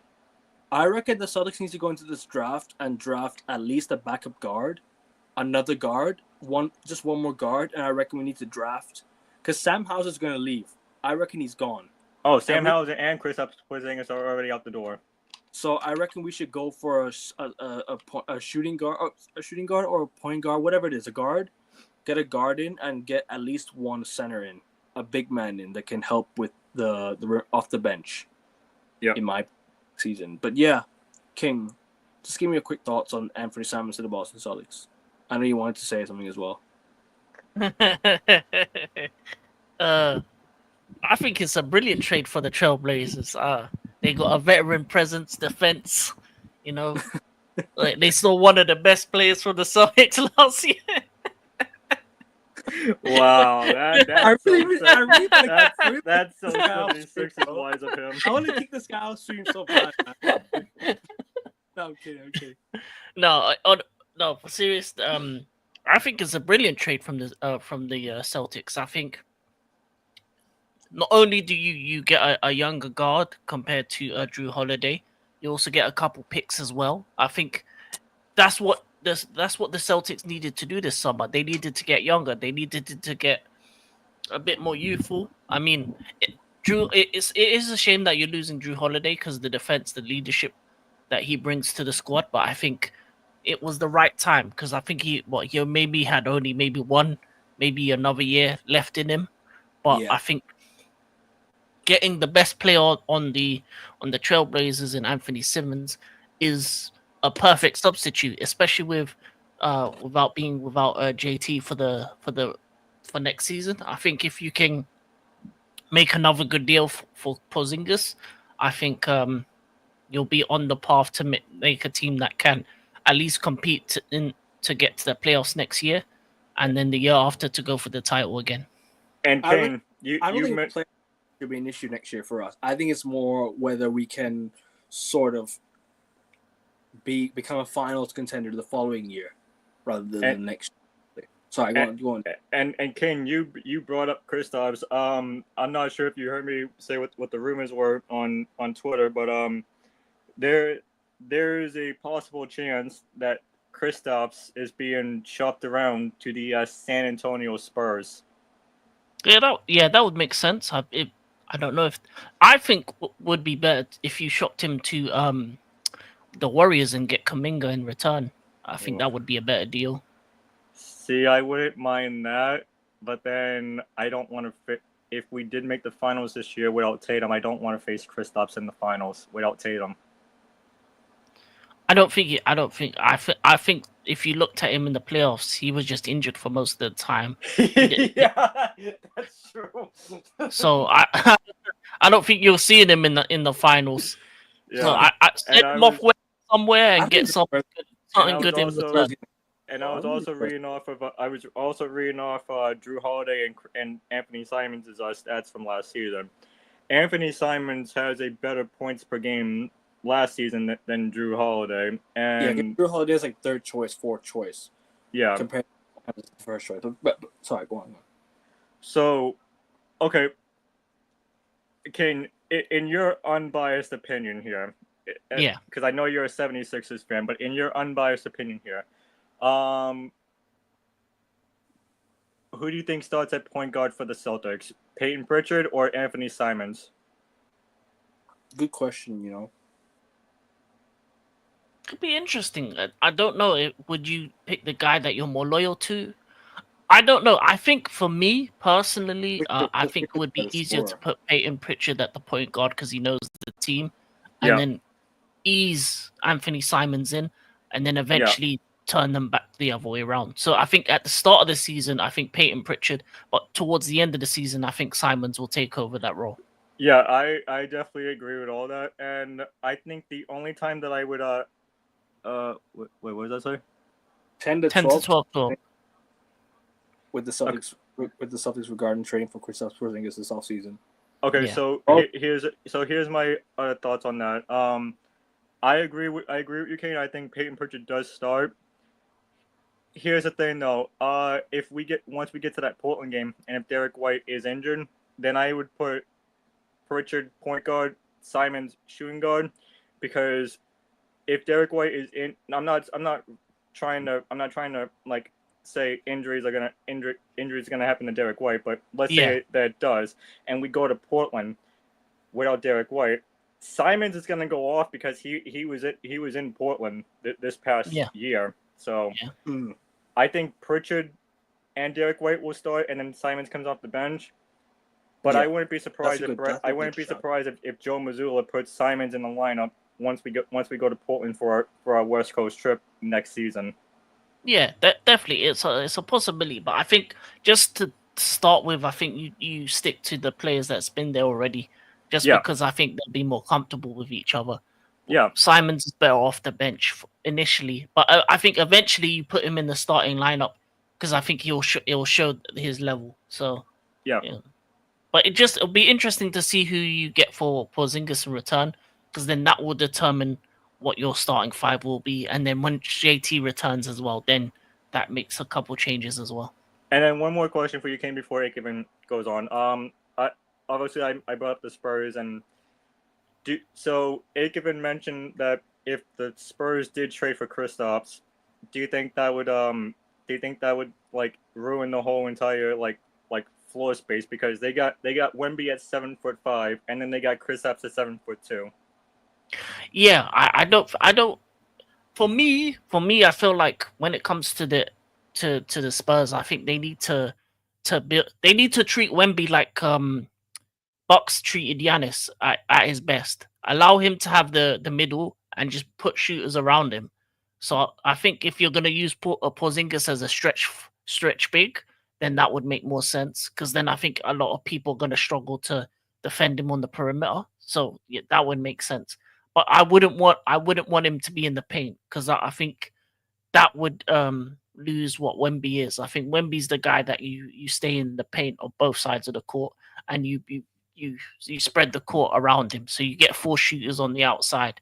Because I think when it comes to blocking, when it comes to rebounding, when it comes to the paint area, I think he's grabbing the ball more often than not. So if you're gonna bring Porzingis, stretch big makes sense, because then you can use him pretty much like a KD light kind of thing, where you just gets his shots off. Yeah, I agree with that. I hear that. Yeah, I think the Spurs move him on after a year. I don't think they'll keep him. But yeah. Anyways, Anthony Simons to the Celtics. Hopefully it's a good trade. Hopefully, he can stay fit.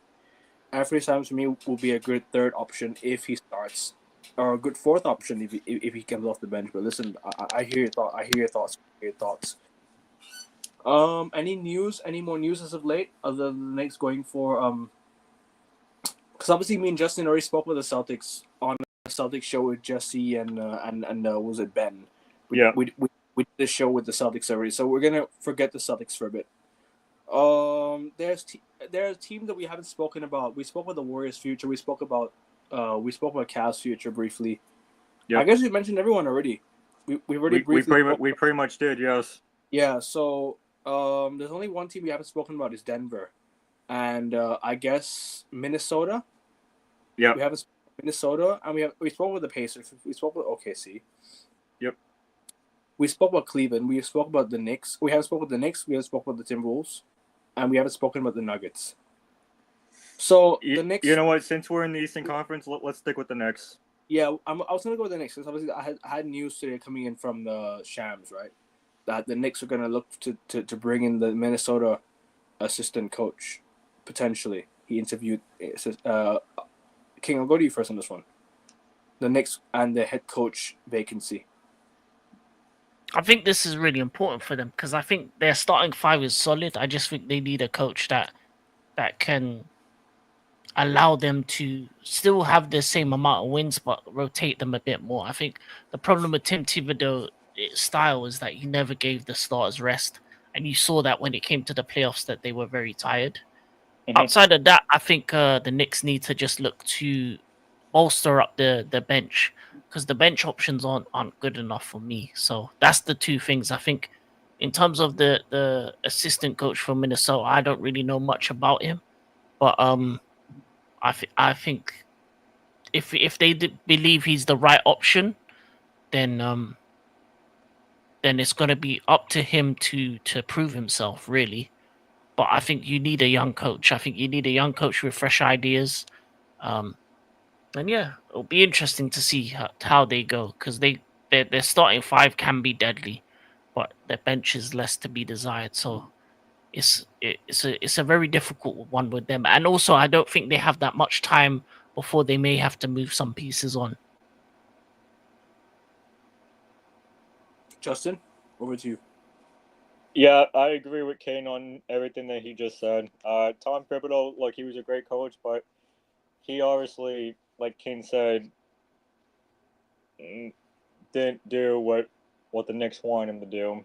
So, I don't know much about this coach, but if this is the coach that comes in, I'm not worried about the Knicks.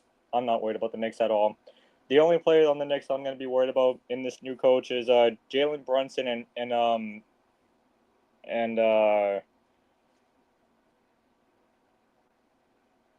shoot. No, it's all good.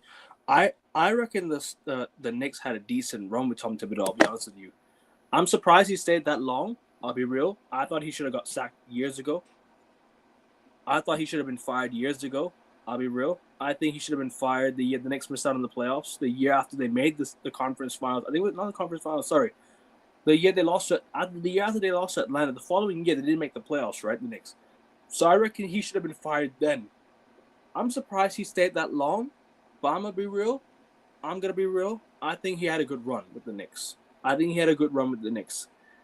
It's a shame that obviously, the Knicks last year, they weren't as healthy in the Game 7 against the Pacers. They could have made the conference finals back-to-back years with Tom Tibbs.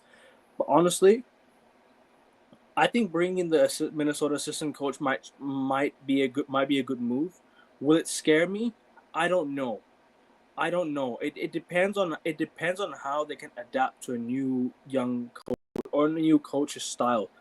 Because like I say, he's never been a head coach before. It depends on how the Knicks pan out next year. You know what I'm trying to say? It depends on how they adapt to the new head coach's style. So I'm not so sure if he's going to play a similar style to Tibbs, or is he going to play a similar style? Or is he going to play his own style? We don't know yet. Because the Knicks, like I said, these guys are used to playing with each other. That's the only one thing that's the only positive thing that the head coach changed for the Knicks, is that they've already got a style of play that they already know each other, so the chemistry ain't gonna go away. It's just about whether they can fix the rotations a little bit, because like I said, like King has mentioned many times, the Knicks have overplayed their players in games when they didn't need to, in minutes that they didn't need to. They should have just sat their players out. You know what I'm trying to say? Against the Celtics, for example, they were up by a lot of points. They should have sat their players out. Against the Pacers, in what was it, game 6? Was it in game 5? They had a lot of their players. They played too many minutes. So that's my thing. The Knicks need to be careful now with minutes next year because they cannot afford to lose anyone's injury. One injury could change their whole season. Because for me, they have the most simplest starting 5 in the league. They literally have 5 players I can pick out. Josh Hart starts. Yep. Cat starts. Brunson starts. Or you already have 3 players that are there. That for example, if you replace it with, like, for example, you bring someone off the bench. Is he as good of a replacement? We don't know.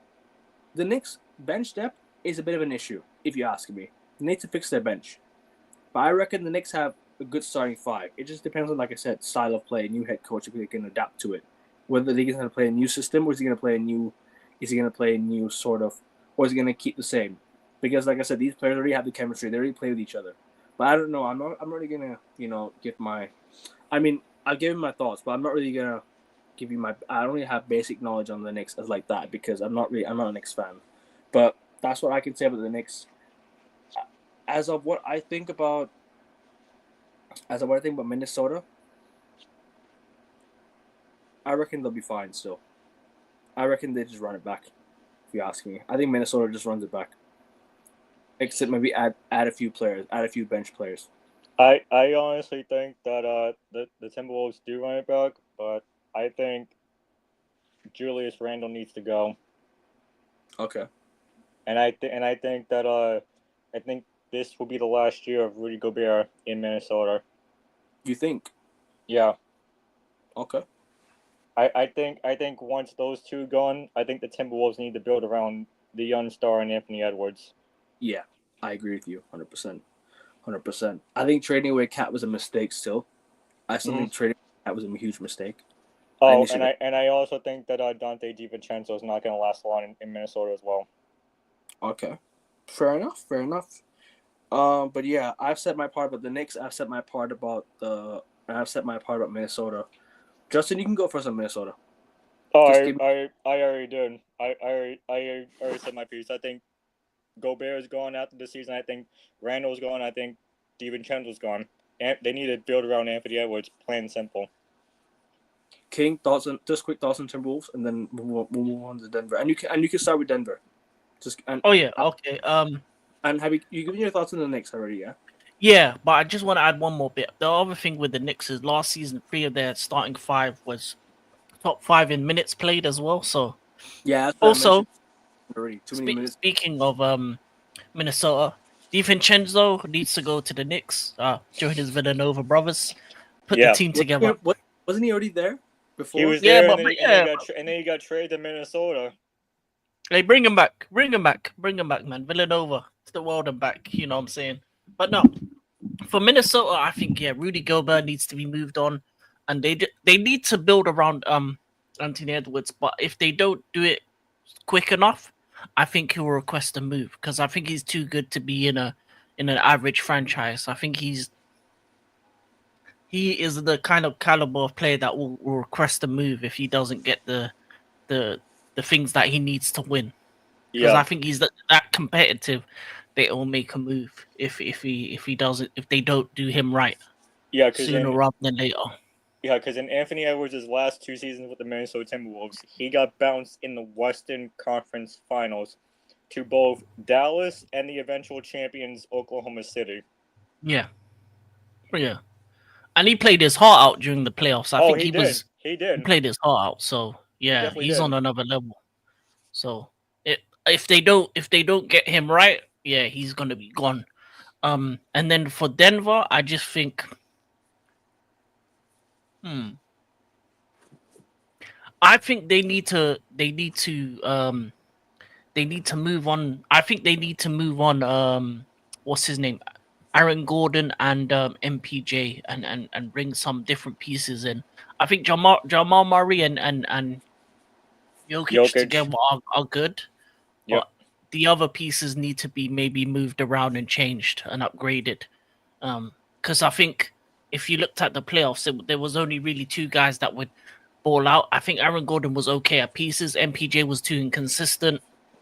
So I just feel like they needed a bit more, because that's what lost them the series to OKC. And also they need to get another big man as well, because I felt like Jokic was on an island on his own when he was going up against the two bigs of OKC. So they need a power forward that can help Jokic in those type of matchups when he's getting double teamed, triple teamed. So that as well. But that's it. Yeah, I think MPJ and Eric Gordon need to go on as well. I think they're gone too. As far as the big man to back up Jokic, and we kind of mentioned this, Akavan. We mentioned this on the Celtics show because we thought this was going to be the Celtics option for a big man if Al Horford retires. Well, I think this is going to be the big man option for Denver. Mark Williams of the Charlotte Hornets. Because where he failed his physical to go to LA, I think now this will be the perfect opportunity for Charlotte to ship him over to Denver and maybe get Aaron Gordon over to Charlotte to help out the young guys in Charlotte. My thoughts on the Nuggets is I think Jamal Murray is a second option. I fear for that because I know he was a great second option in the championship run, but I kind of worry about that. I kind of worry about him being the second option going forward. I reckon the Denver Nuggets might need to look for a better second option. This is no discredit and disrespect to Jamal Murray, but I just think last year he didn't help Jokic as much. If you ask me honestly, personally, I don't think it helped Jokic as much. Right. I don't know if you guys agree or disagree, but I don't think he helped Jokic as much as people thought he did. No, he didn't. But still, I think you're right. I think they might need to move on Aaron Gordon because of his fitness issue. His fitness issues could be a problem as well. In games where they need him, I love Aaron Gordon. I reckon Aaron Gordon is a solid player, but fitness and age, and I don't know about age. Age is still for me. I think it's still a decent age, but I don't know, man. I don't know. I'm looking at the what do you call MPJ gone. I think he should go for me as well. The Nuggets should really rip it up this year, this off season. They need to rip it up and properly build around Jokic. Their championship team, for me, the championship thing has kind of died down in the sense. I reckon they're still a sleeper team because you know what it is? Even with these players, right, they can still contend.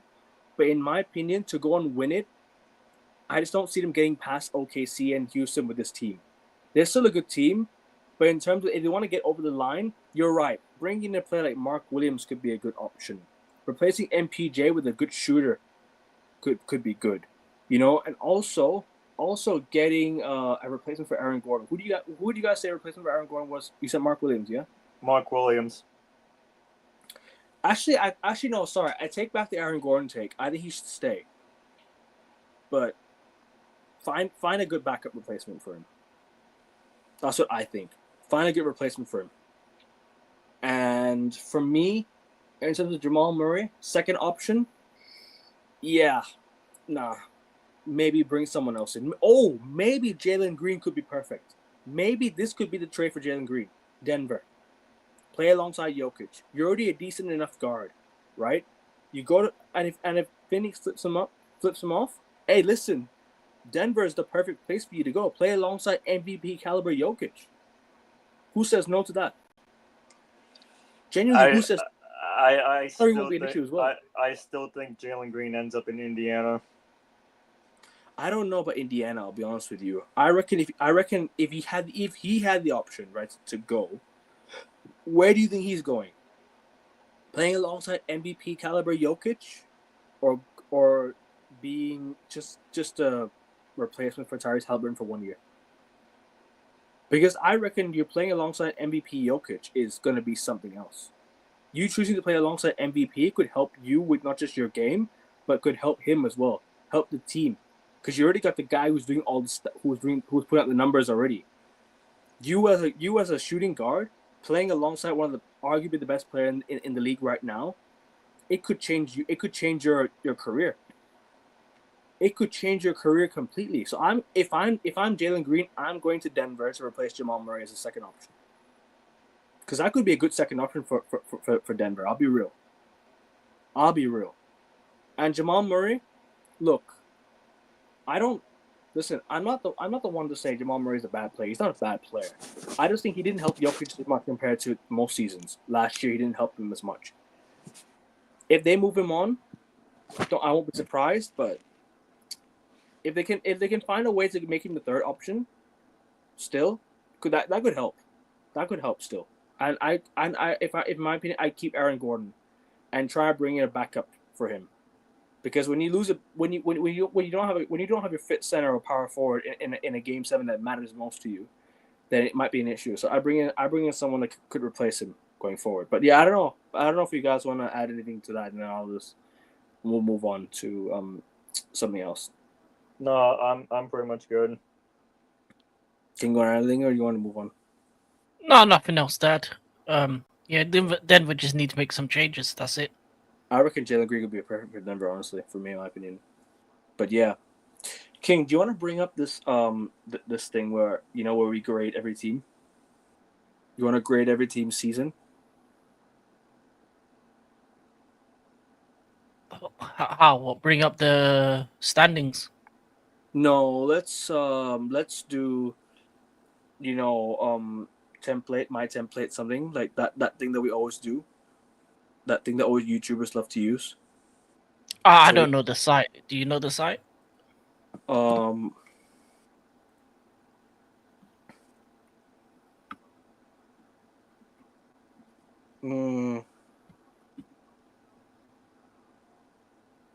Tiermaker. Tiermaker.com.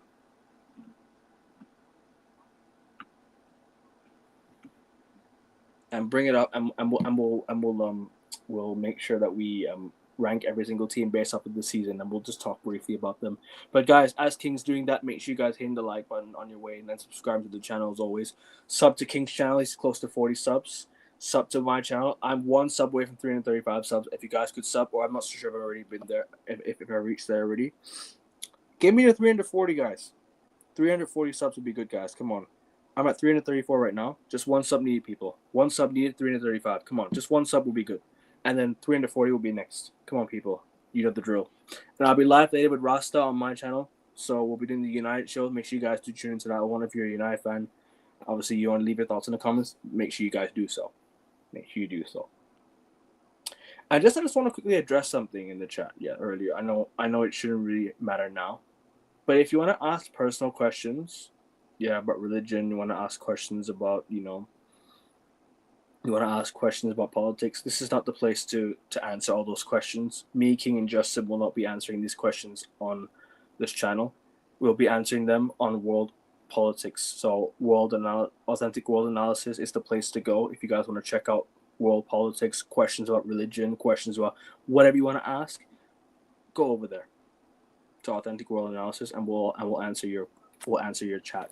But anyway, people, if there's any disrespectful questions regarding religion, any disrespectful comments regarding anything, you're blocked immediately. I ain't gonna hold back. Like I blocked the other guy earlier. So yeah, but big up to everyone in the chat. Always kept it respectful. It's been real from day one, anyways. Let's do it, Justin. All right, guys, let's start. The Atlanta Hawks.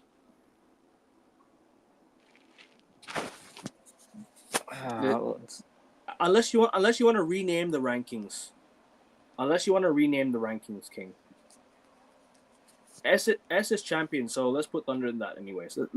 Let's put Thunder in S because they won the championship.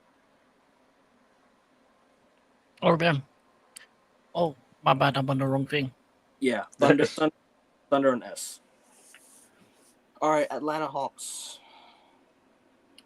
So what is so obviously the S is champions, but what are the rest of them mean? So A is like really, really good. B is like good. C's okay, D's underwhelming, E. There's no E. Can I add it or? Do you want to just call it? You want to just say E? Yeah, let's just- just name it. Let's Just name change it the name. E. Just change the E. Just change the name to E.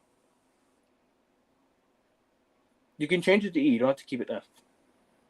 No, Alright. we still need F. F is for failure. That's what. Oh True. yeah, that's right. Yeah. True.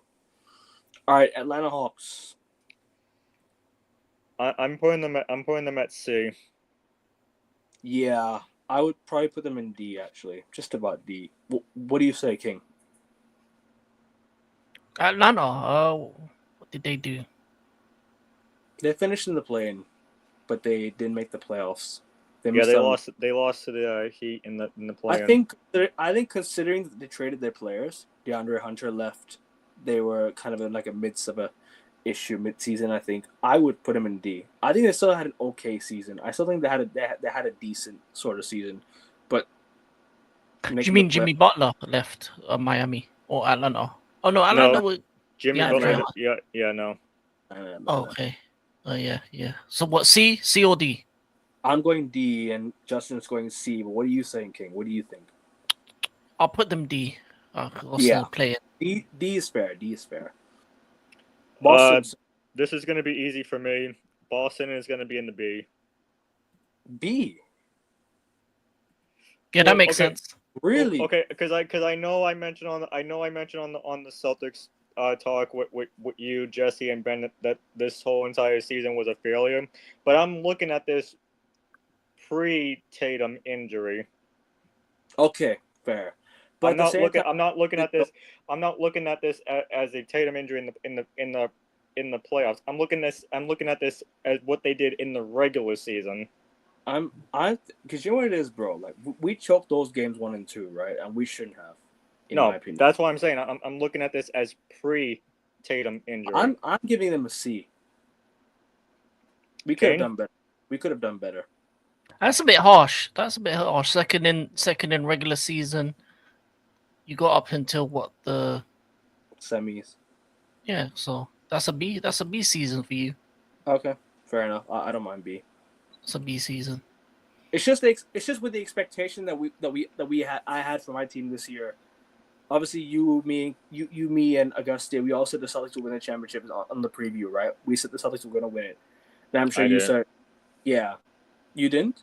I did not. No, I didn't think the Celtics were going to win the championship this year. But me, King, and Auguste did like some predictions at the start of the season, right? That we said the Celtics were going to win the championship. So with the expectations going into the season, that's why I said C. That's why I'm saying C, because we didn't meet expectations. I thought we were going to go back to back. Obviously, it's not easy. If this rankings was for the playoffs, then yes, I would put the Celtics as F. But it's for the overall season. Right. That's why I put them at B, because I was looking at this pre-Tatum injury. I don't mind. Okay, so C based on expectation. Yeah. Okay. I'm good with that. C. Yeah. C is okay. C based on expectation. Nets. Oh, F. Jordy Fernandez comes in. They had a good. I'll be real. They had a good start to the season. I think the Nets had a good start to the year. I thought the Nets would be a team that potentially could have made the playoffs, but I don't know, man. Honestly, I think it's an E. I think E. I probably say E. Okay. Okay. I probably go E. Yeah. Charlotte's an F. F. Yeah, F. LaMelo Ball balled out, but I'm sorry, Charlotte. Yeah, not good enough. Only Chirac. Sorry. Chicago Bulls. Chicago. I'll let you go first in this one. Hear me out, yeah. Chicago, I expected them not to make the playoffs at all this year. I thought they were going to completely miss out on the playoffs. Yes, they did miss out, right? But hear me out on this one, right? First and foremost, the way they played towards the end of the regular season, the way they played, that Josh Giddey half-court shot versus the Lakers, and from then onwards, bro, I kid you not, the Chicago Bulls looked so good. They looked like they were going to be a threat, genuinely. I thought they were going to be like a team that was going to, be a shock.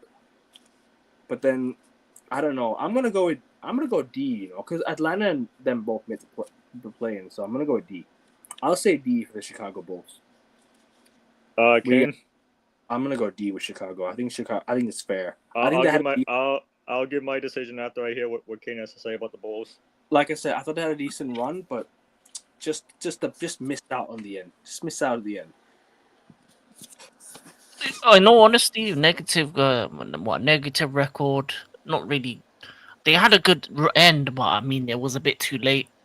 Um, I went with D because Atlanta also got Atlanta finished above, or Chicago just about finished. I think what was it, below or above Atlanta? I think I'm not so sure.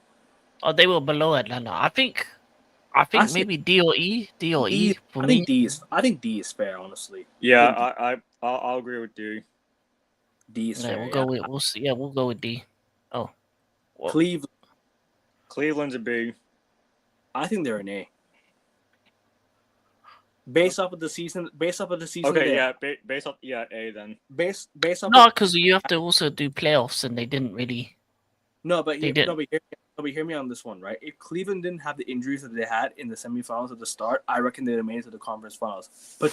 Potential for that team to go, I reckon they had a higher ceiling than the season. If you ask me, they had a much higher ceiling.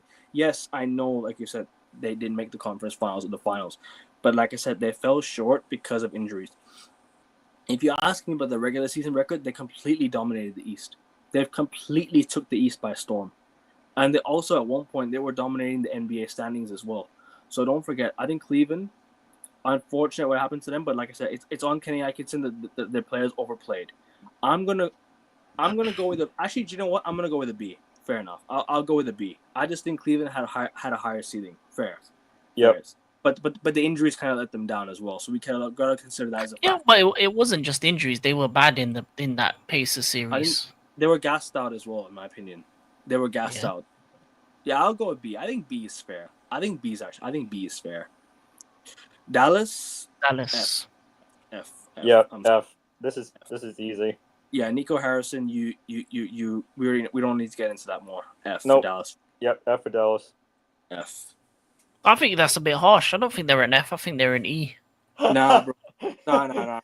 Okay, I'm sorry, bro. They made the play-in even with that move. Yeah, that's but Anthony Davis is a good player, right? But at the same time, you're trading with your best player, arguably one of the best players that you could have had in recent time, in franchise history, since Dirk Nowitzki. Yeah, but we're not talking about the trade. Yeah, but we're talking about Dallas as a whole, right? Dallas as a whole. Dallas as a whole, yes. Yeah, 10th. Play-in, that's an E. Not for good me. enough. E. I'm going F. E. I'm going F. Me and Justin agree on F. Majority. I think you guys are being a bit harsh.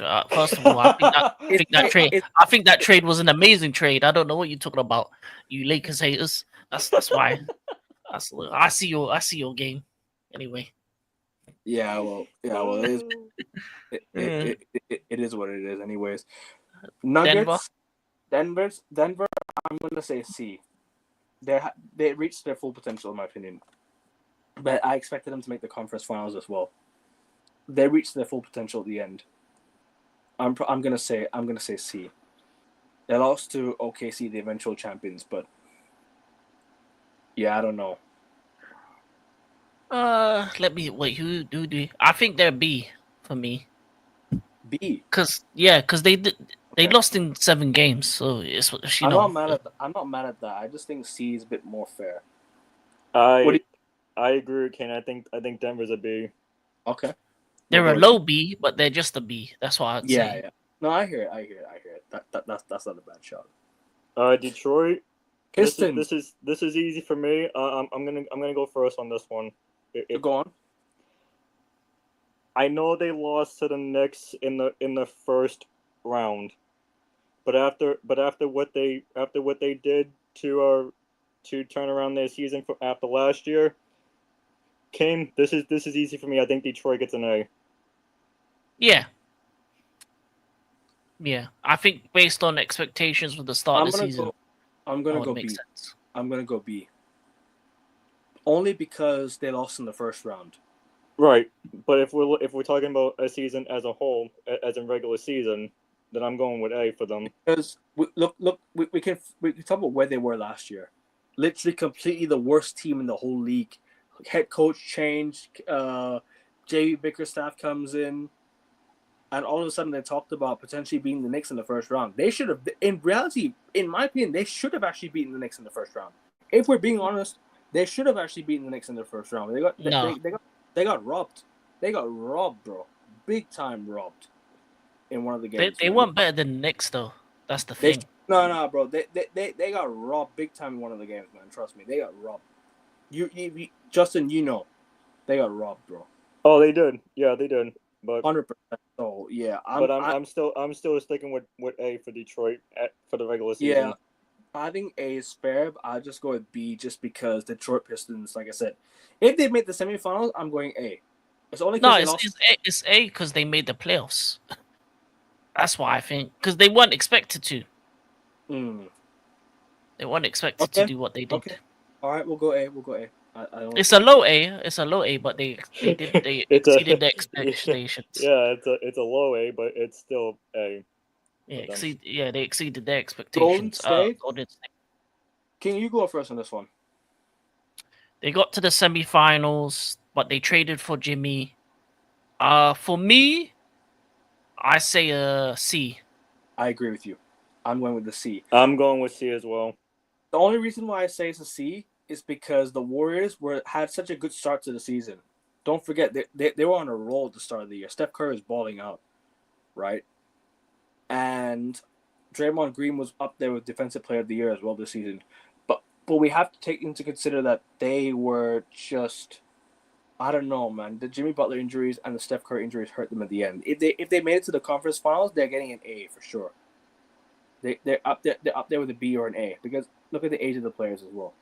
Look at the age of the players. Look at the fitness of these players. I reckon Steph Curry and the Golden State Warriors, they had a higher ceiling, unfortunately, with injuries.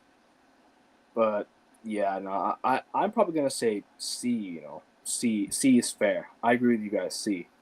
I think C is fair because, yeah, I just think like I said, injuries let them down. Steph Curry, they were balling out at the start of the year. They kind of tailed off, but then they picked themselves with Jimmy Butler. Houston Rockets. I'm giving them a C. Actually, no, I'm giving them a D because they lost in the first round.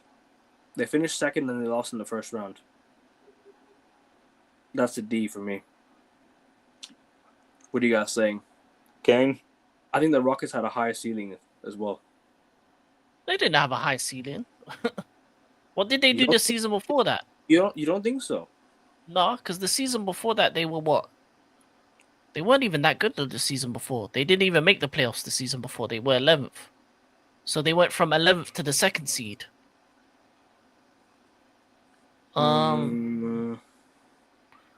C is fair. I reckon the Houston Rockets get C is fair. I would C just because of the playoff because they lost to the Golden State. Yeah, I don't think they should have lost to them. Yeah. All right. Yeah. Maybe even a B. I don't know. I'm mixed between C and B. Because I can't put them up there with Cleveland though. Cleveland's on their own like sort of trajectory. No, but they were second in the West, and this is a difficult West as well. Gotta respect that. I'll say C for now. We'll change it later if we have to. What were you saying, Justin? C? I agree. I agree with C. Yeah. All right. Okay. C. Indiana is an A straight away, and put the Pistons at number 2 because Indiana going straight in number 1A. Number 1A. They're literally in the number 1A for me. Wait, is S only going to be Thunder? Because I would put Pacers in an S season. S has to be the champion. No, but I mean for their expectations for them to get to the finals, that's an S season for them. I hear it, but we have to leave one spot for a champion, so I think S is champion, and we'll put him in A. Put him in number 1A easily. Number 1A. Ah, fair enough. Because you have to leave one spot for the champion. You know what I'm trying to say. It's only right. It's not fair to put the champion with everyone else on another level. You know what I'm trying to say. You have to put the champion in their own sort of section. So I think put Thunder in S and leave the rest to itself. I reckon the Pacers, bro. Like I said, very impressive season, very impressive run. Unfortunately, fell short with Tyrese at the end. A is, I think we can all agree on A, and it has to be the number one A as well. No, I still say for me S, just based on what expectations going into the season. I just think because you have to give the champions their own section. You know what I'm trying to say? I don't respect these champions with their injury run. It doesn't matter if you respect these champions or not, bro. Like the champions still get their own section. I'm sorry. Justin, what are you saying? I'm putting them in A. I'm Has to be A at least. Nothing lower than A for sure. Has to be between S or an A. all right. Yeah, I'll go with A as well. What were you gonna say? S? I was gonna say B. Oh, Matt. B? Wow. That's to be honest, with the regular season maybe because the fourth in the East. Yeah, but you made the finals though, so that's an A automatically. So kind of it level. Their playoffs was an S tier run, but their regular season was B tier. So A. Yeah, that makes sense. Clippers. D. Expectation. They were expected to get past the first round. They had the toughest first round though. I think he's a bit harsh. I don't think they're alongside Atlanta or Chicago. But they were the favorites though. They were the favorites to go through against the Nuggets, and they had I know they had the toughest run, but they were the favorites, bro. Like I said, so there was no favorites for that. That wasn't no favorites. It was the Clippers. I can tell you right now, the majority of the people I saw said that the Clippers in 6. They were fools. How are you going against Jokic? And people were saying Kawhi had one last run. So, I don't know. To be honest, I thought he did, but I didn't expect them to get Denver straight away. That's the only thing. I didn't expect them to get Denver. So what were you saying? The C then? C? Yeah, low C. Okay. I'm giving the Clippers D. I was thinking D as well, honestly, because But do you think they had a similar season to the Hawks and because Bulls? don't forget, bro, James Harden went missing in the series. He needed to step up, and he didn't. One of your role players, one of the best players that you could have, James Harden, in an NBA Finals. You need him. Before you continue, you know that 10 to 12 teams that you were talking about for Kristaps? Yeah. I got some of the teams' names that are interested in Kristaps. All right, go on. Spurs, Pelicans, Warriors, Lakers, Atlanta Hawks, and Toronto Raptors. Yeah, the Lakers ain't gonna get Kristaps Porzingis. I'm sorry, we ain't doing no business with the Lakers. We never make trades with the Lakers, man. No. You think the Clippers are in the high C, bro? King. Yeah. Well, I'm just putting them there for now. We can make changes afterwards. No, I think that's fair. I think that's fair. Just like I said, like you mentioned, they got Denver. It kind of changed things. Lakers, C. I think they were expected to get far with Luka, and I know LeBron went, but imagine losing to Minnesota in 5 games. I would say D. I'm going C. I think the Lakers had a decent season for their standards. I didn't expect them to make the playoffs even this season, bro. I'll be honest with you. I know it sounds crazy. After that trade, I know it sounds crazy, but I did say at the start of the year they weren't going to make the playoffs, in my opinion, because I was worried about their shooting. You know, because the Lakers had really, really low percentage in terms of 3-point shooting at the start of the year. Don't forget.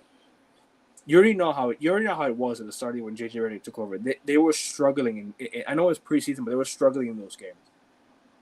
I expected them to make the playoff. I didn't expect them to make the playoffs. I'll be honest with you, bro. I didn't expect them to make the playoffs. Didn't have expectations of them whatsoever. But I said, you know what? Fair enough to the Lakers, because the Celtics, for me, right? It should have been a Celtics Lakers finals by what most wanted. I'll be real. I'm gonna go with C or D, just between that. I don't know. I'm gonna go C. I know I hate the Lakers, but I'll give them credit. They exceeded my expectations. I thought they were gonna miss out on the playoffs. I'll be real. At the start of the year. Maybe at the start of the year, but once you trade for Luca and you don't get past, who did they not get past? They not got past the Minnesota. Wolves. But to be Yeah, fair, no, come on, man. Come on, man. LeBron's health at the end, and Luka was also struggling as well, and Reeves didn't ball out, so that's an issue on Yeah, JJ so that's Redick. so that's a D then. Justin, oh, okay. I say C, you say D. Justin, what's the final say? Yeah. For the Lakers. Yeah, for the Lakers. I say C. King says D. I'm going D. Okay, first. You think? Because I don't think they had the similar season to Warriors, Celtics. Bro, Rockets. I hate the Lakers, and I'm giving them more credit than you guys are. I hate that. Listen, any team with Luca, if you can't get past the first round, that's a D minimum. I was gonna put the Lakers somewhere else. I was gonna put them in E. Okay. But you know what? I wouldn't have been mad at that one. But I'm sticking with D. Yeah. Because their playoffs was F, but their regular season was a B. So that's why I said D. Memphis Grizzlies.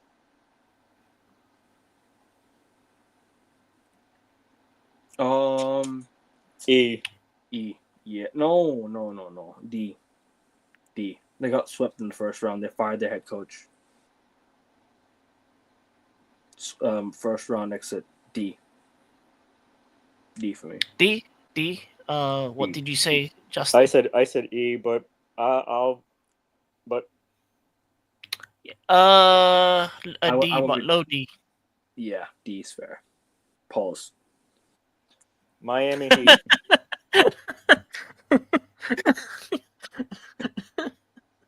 I finished King already, anyways. Miami Heat, E. Easy. Yeah, sorry. E. Gone. He's gone. Kane, come back. Oh, shit. Kane. Why did you say Paul? He didn't need to. Oh my God. Because it was a pause, bro. Easy.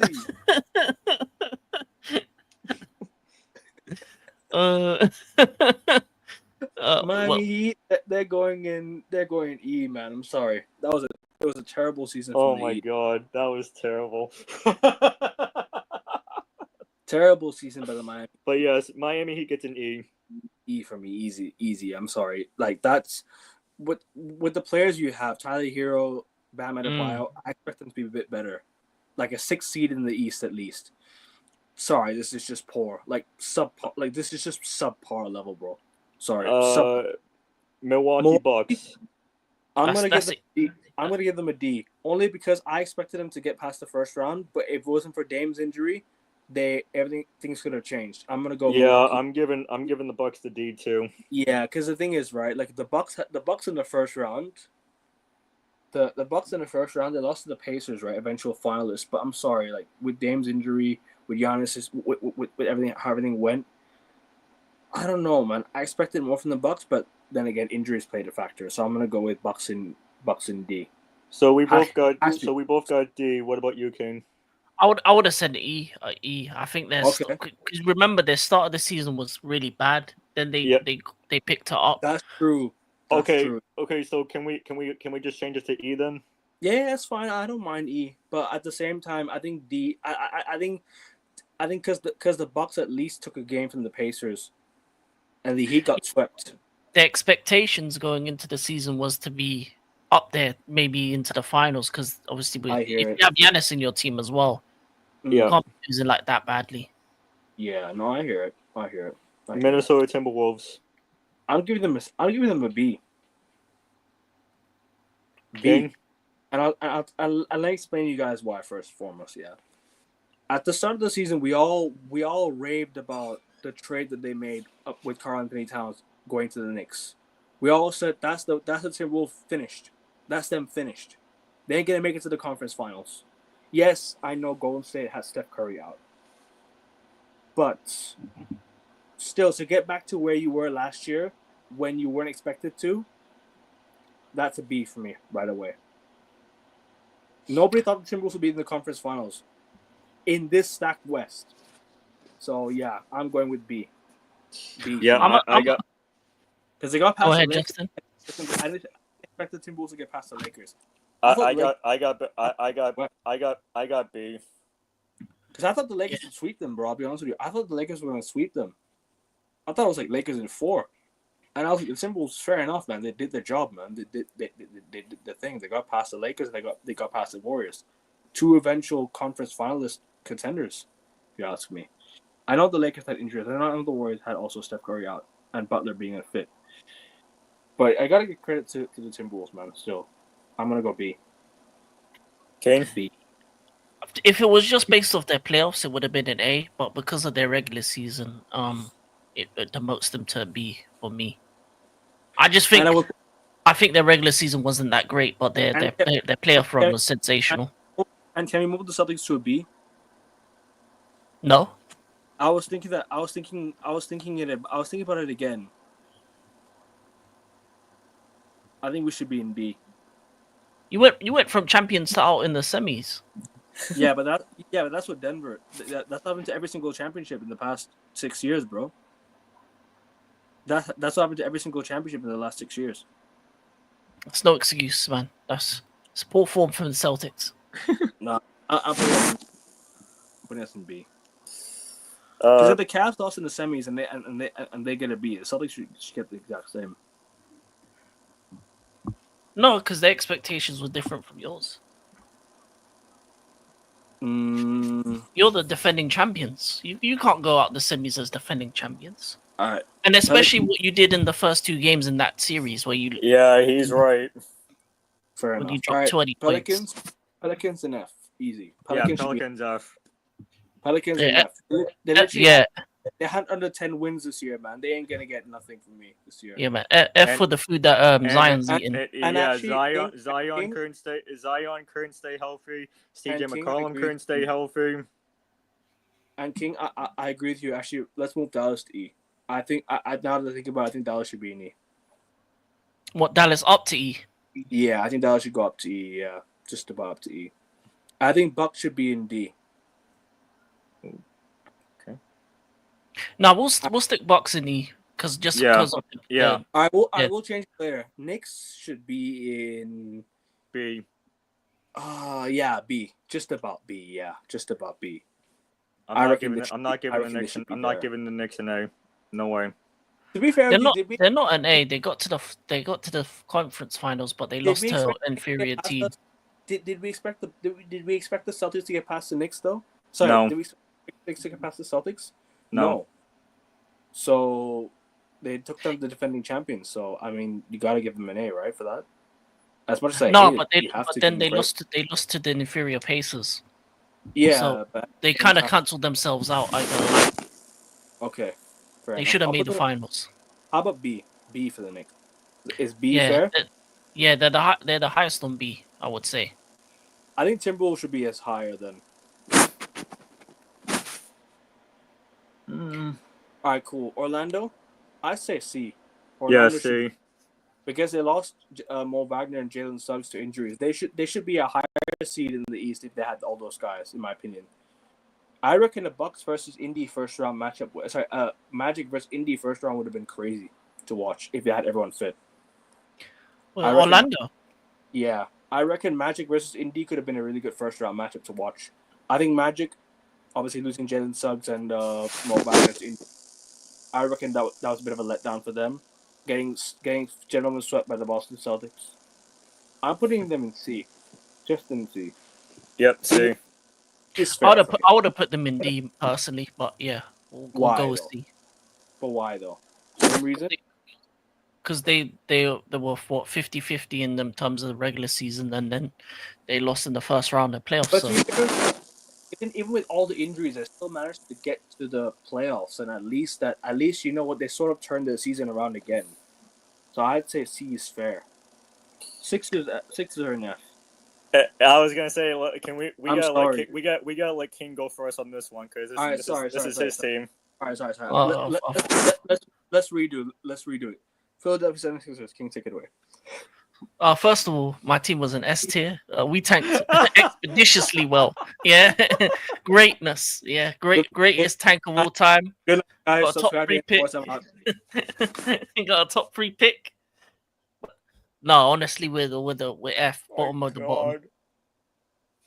Go on then. I'm Go ahead, gonna lie. One of the worst seasons as a 76ers fan. Expectations going in it is to get back up there in the East, and we were terrible. Paul George was a bad trade. Embiid injured for most of the season, or barely playing. Jared McCain, rookie of the year, didn't happen, and then finally, Tyrese Maxey was here or there. Yeah, so yeah, F season, a season to forget. But if it was just for tanking, we'd be an S tier. Anyway. I'm really sorry about that. It did it to me again. That's all good. Even if majority would have said E or D, we're gonna let out the benefit of the doubt on this one. Yeah. We'll give him the benefit of the doubt. We'll give him the benefit of the doubt. For you. I was gonna say F as well. No, it's F. Yeah, we were one of the best teams in the East, and we terrible.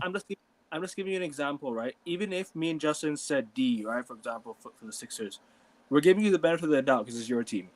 So yeah, we'll give it to you anyways. We should be the bottom of F. Worst team in the league. You're there. Phoenix Suns.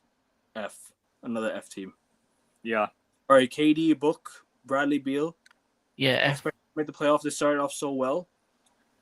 Sorry, F. Portland Trailblazers. I thought the Suns could have made the playoffs, man. They didn't. They failed once again. The Suns need to blow it up now. Portland, I'm gonna give them a D. I'll tell you why. They had that 9 games to 2 run. Remember, they almost made the playoffs.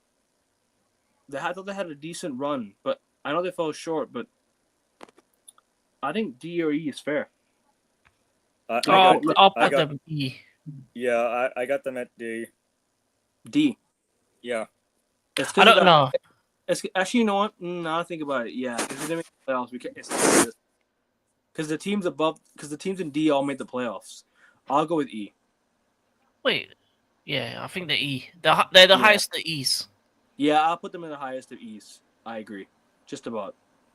Actually, no, Milwaukee, because they made the playoffs. We'll go Milwaukee up there. And then Portland are number 2. Yeah, that's fair. Sacramento Kings, I think I put them in E. And let me explain why. Firing, what was it? What's his name again? The head coach? What's his name again? I forgot. Moses Brown? Is that his name? No, I think so, yeah. Yeah, Moses Brown, right? Them firing Moses Brown. Wait, is that his name? Is that his name? Hold on. Sacramento Kings.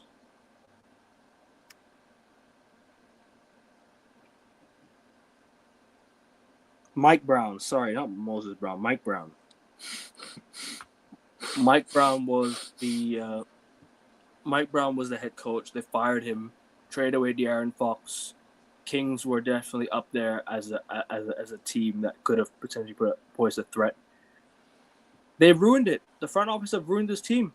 I've mentioned many times the Sacramento Kings front office have ruined this team.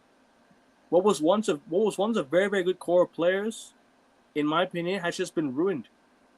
You had Fox there, Sabonis, you had the connection there, you had Malik Monk, you had Keegan Murray, and now you've ruined it by firing Mike Brown. And then De'Aaron Fox goes, what happens? You miss out on the playoffs. You get blown out by what do you call it? You get blown up by Dallas or something like that, if I'm not mistaken. They got blown up by Dallas, right? And then or was it Dallas that they got blown up by?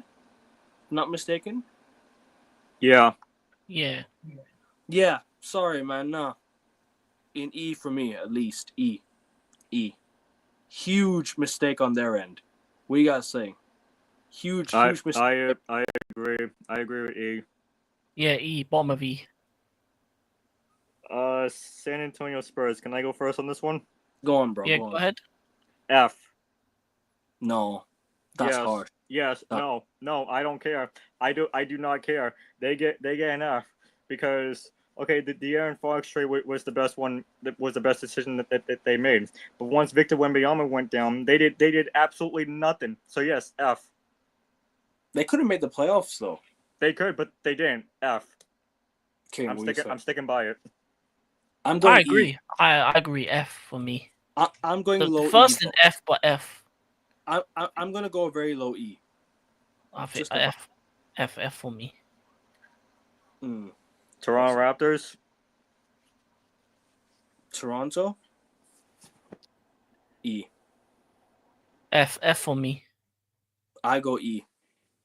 Because they made a slight because they traded for Brandon Ingram, and that's the only reason why that's the only reason that's kind of kept me that the Raptors might be still a decent team because not a decent team. What I'm trying to say is the fact that they made that trade for Brandon Ingram that prepares them for next season. Forget this season, that prepares them for next. I think the Brandon Ingram but trade we're talking about this season. Is a W How trade. How are they this season? What you think they were good this? No, I think they were okay for the standards that they had because obviously they had injuries as well, massive injuries as well. I think Scotty Barnes was out for a while, if I'm not mistaken. He was out for a while. I don't know, man. I don't know. I'd say E, but a very low E. Low E. I'll go low E. For me, it's F. For me, it's F. It's up to Justin. You're the final decision maker. E or F. Sorry, Kevin, but I got F. Okay. And I'm putting the last two teams in F as well. What, Jazz or the Wizards? Yeah, F. Yeah, F. Both of them F. Easy. Yeah, we don't have to explain this anymore because they're both going in the Fs. Okay, cool. So we're done with the rankings. Thoughts? I reckon this could be a good. I think this is a good sort of review for these teams. I can't lie. I think this is all fair. Except maybe I put the Bucks slightly higher. I don't know why.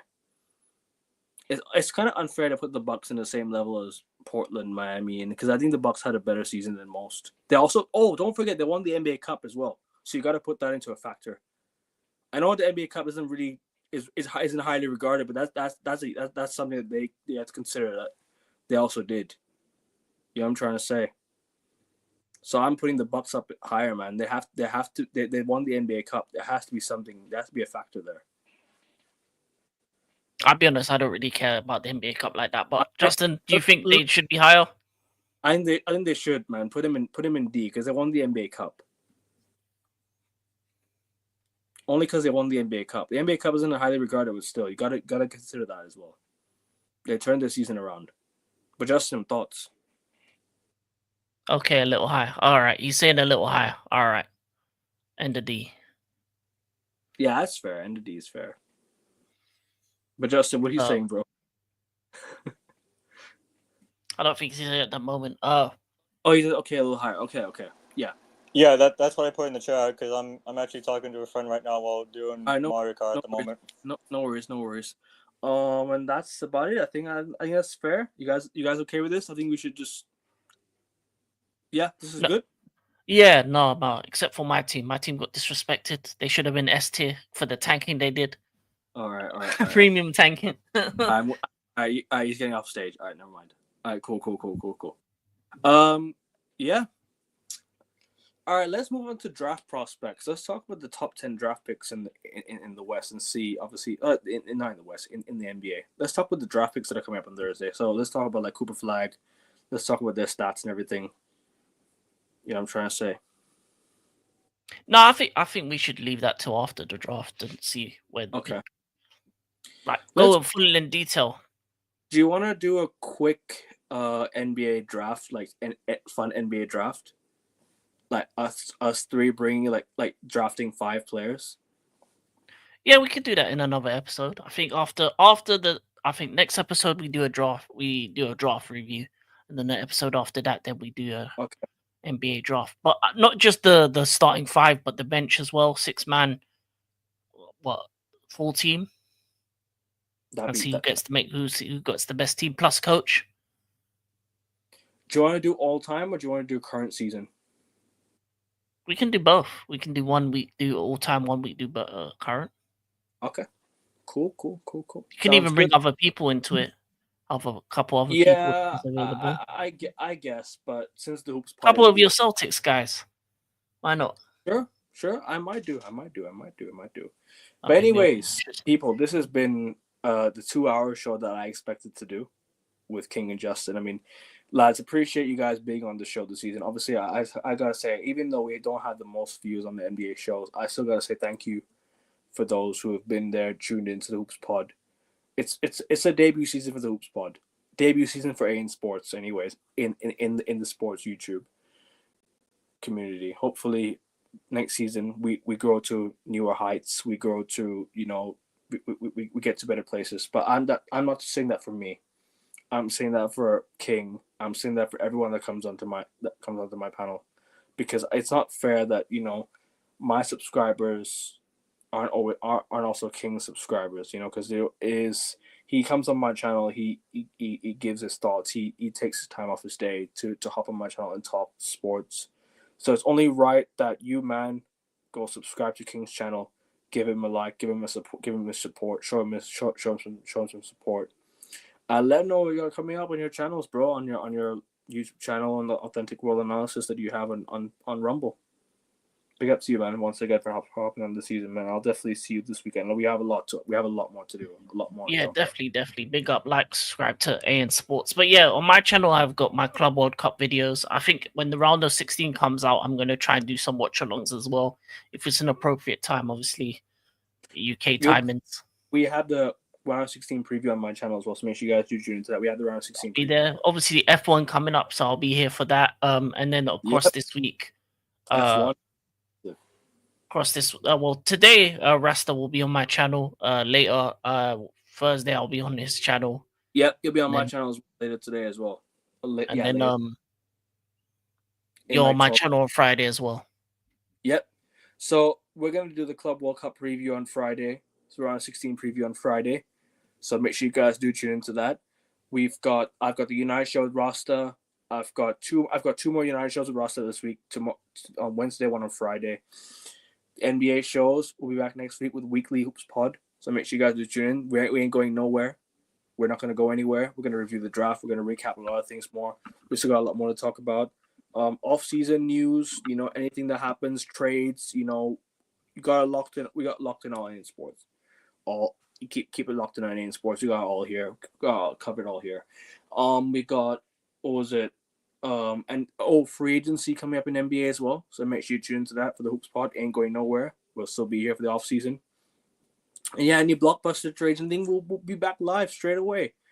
So don't go anywhere, people. Don't go anywhere.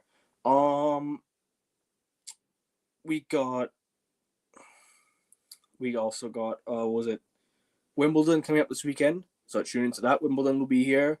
United show. Transfer shows, I guess I'll be doing some of them lately.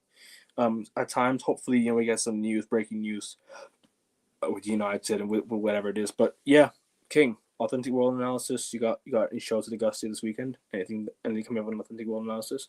Nothing come up at the moment, but maybe we'll see. We'll see if there's any new news. We'll definitely. Last episode was last week about the different situations. But yeah, when it comes to politics, Rumble, Authentic World Analysis, go on there, leave comments, whatever you want to say, you can leave it on there. So if you have any political stuff, you can leave it there. But for this one, stick to basketball and to sports as well. So yeah, like I said, I will be live with Rasta Stocks later on my channel. Hold on. So the Hoops Pod is now done. We now have the Grand Prix preview and the review this weekend. Wimbledon, the Club World Cup preview, round 16 preview, the United discussion. I have two United shows, and yeah, maybe transfer shows, depends. But we got a lot coming up on AN Sports. Make sure you guys tune into that. And next week, Still Wimbledon. Still is there F1 next week, or is it another week break? Is there another week break next week? No, F1 this weekend. No, what about the following weekend? Not this weekend. No, I'm not talking about the weekend after. Let me check F1 schedule. Yeah, because I need to make sure that we can schedule the streams. I have to schedule all of them. Yes, back-to-back weekends. Okay, cool. So Wimbledon and F1 back-to-back weekends. Back-to-back weekends, actually, if I'm not mistaken, because we got the final as well the following week. The final in 2 weeks. We got F1 back-to-back weeks. Spot will be here. United shows, transfer shows. The Club World Cup quarterfinal, round of 16 preview is gonna happen, and we'll do quarterfinals, semifinals, and we'll do final as well. So make sure you guys tune to all that, people. But like I said, people, Justin, what I gotta say, bro, appreciate you hopping on the channel, bro, for the season. I know it's your debut year on the channel, and I appreciate you being here every single show. And next season, we'll do a lot more of these shows, man. Big up to you, man, for real, for hopping on the shows, man. It's been good fun chatting with you this season. I really enjoyed our hoops pods. I know the Celtics. I know in recent times we haven't had much talk with the Celtics, obviously up until today, but I enjoyed talking about it today, man. I really did. And next season, hope for better. But big up to you, man. I have one request for you guys though. Of course. Regarding the draft, can it be next Tuesday? Yeah, we can do next Tuesday or Wednesday. I think I'll try and schedule it. Okay, because I know the draft is Thursday night, but I think this whole entire weekend I'm gonna be busy with family because where my birthday is like in 2 days and I want to spend. Yeah. Oh yeah, and a very happy birthday in advance to Justin as well. Make sure you guys leave your good wishes in the chat as well, and leave your good wishes in the comments. But yeah, big up to you, Justin. Hope we have a healthy, happy, blessed birthday as well, man. I will, but yeah, I'll definitely see you guys here next week, whether it's Tuesday or Wednesday. But big up to you for hopping on the season, man. We'll definitely be doing weekly shows as per usual. But guys, that's been us for today. Like, share, and subscribe. Go Celtics.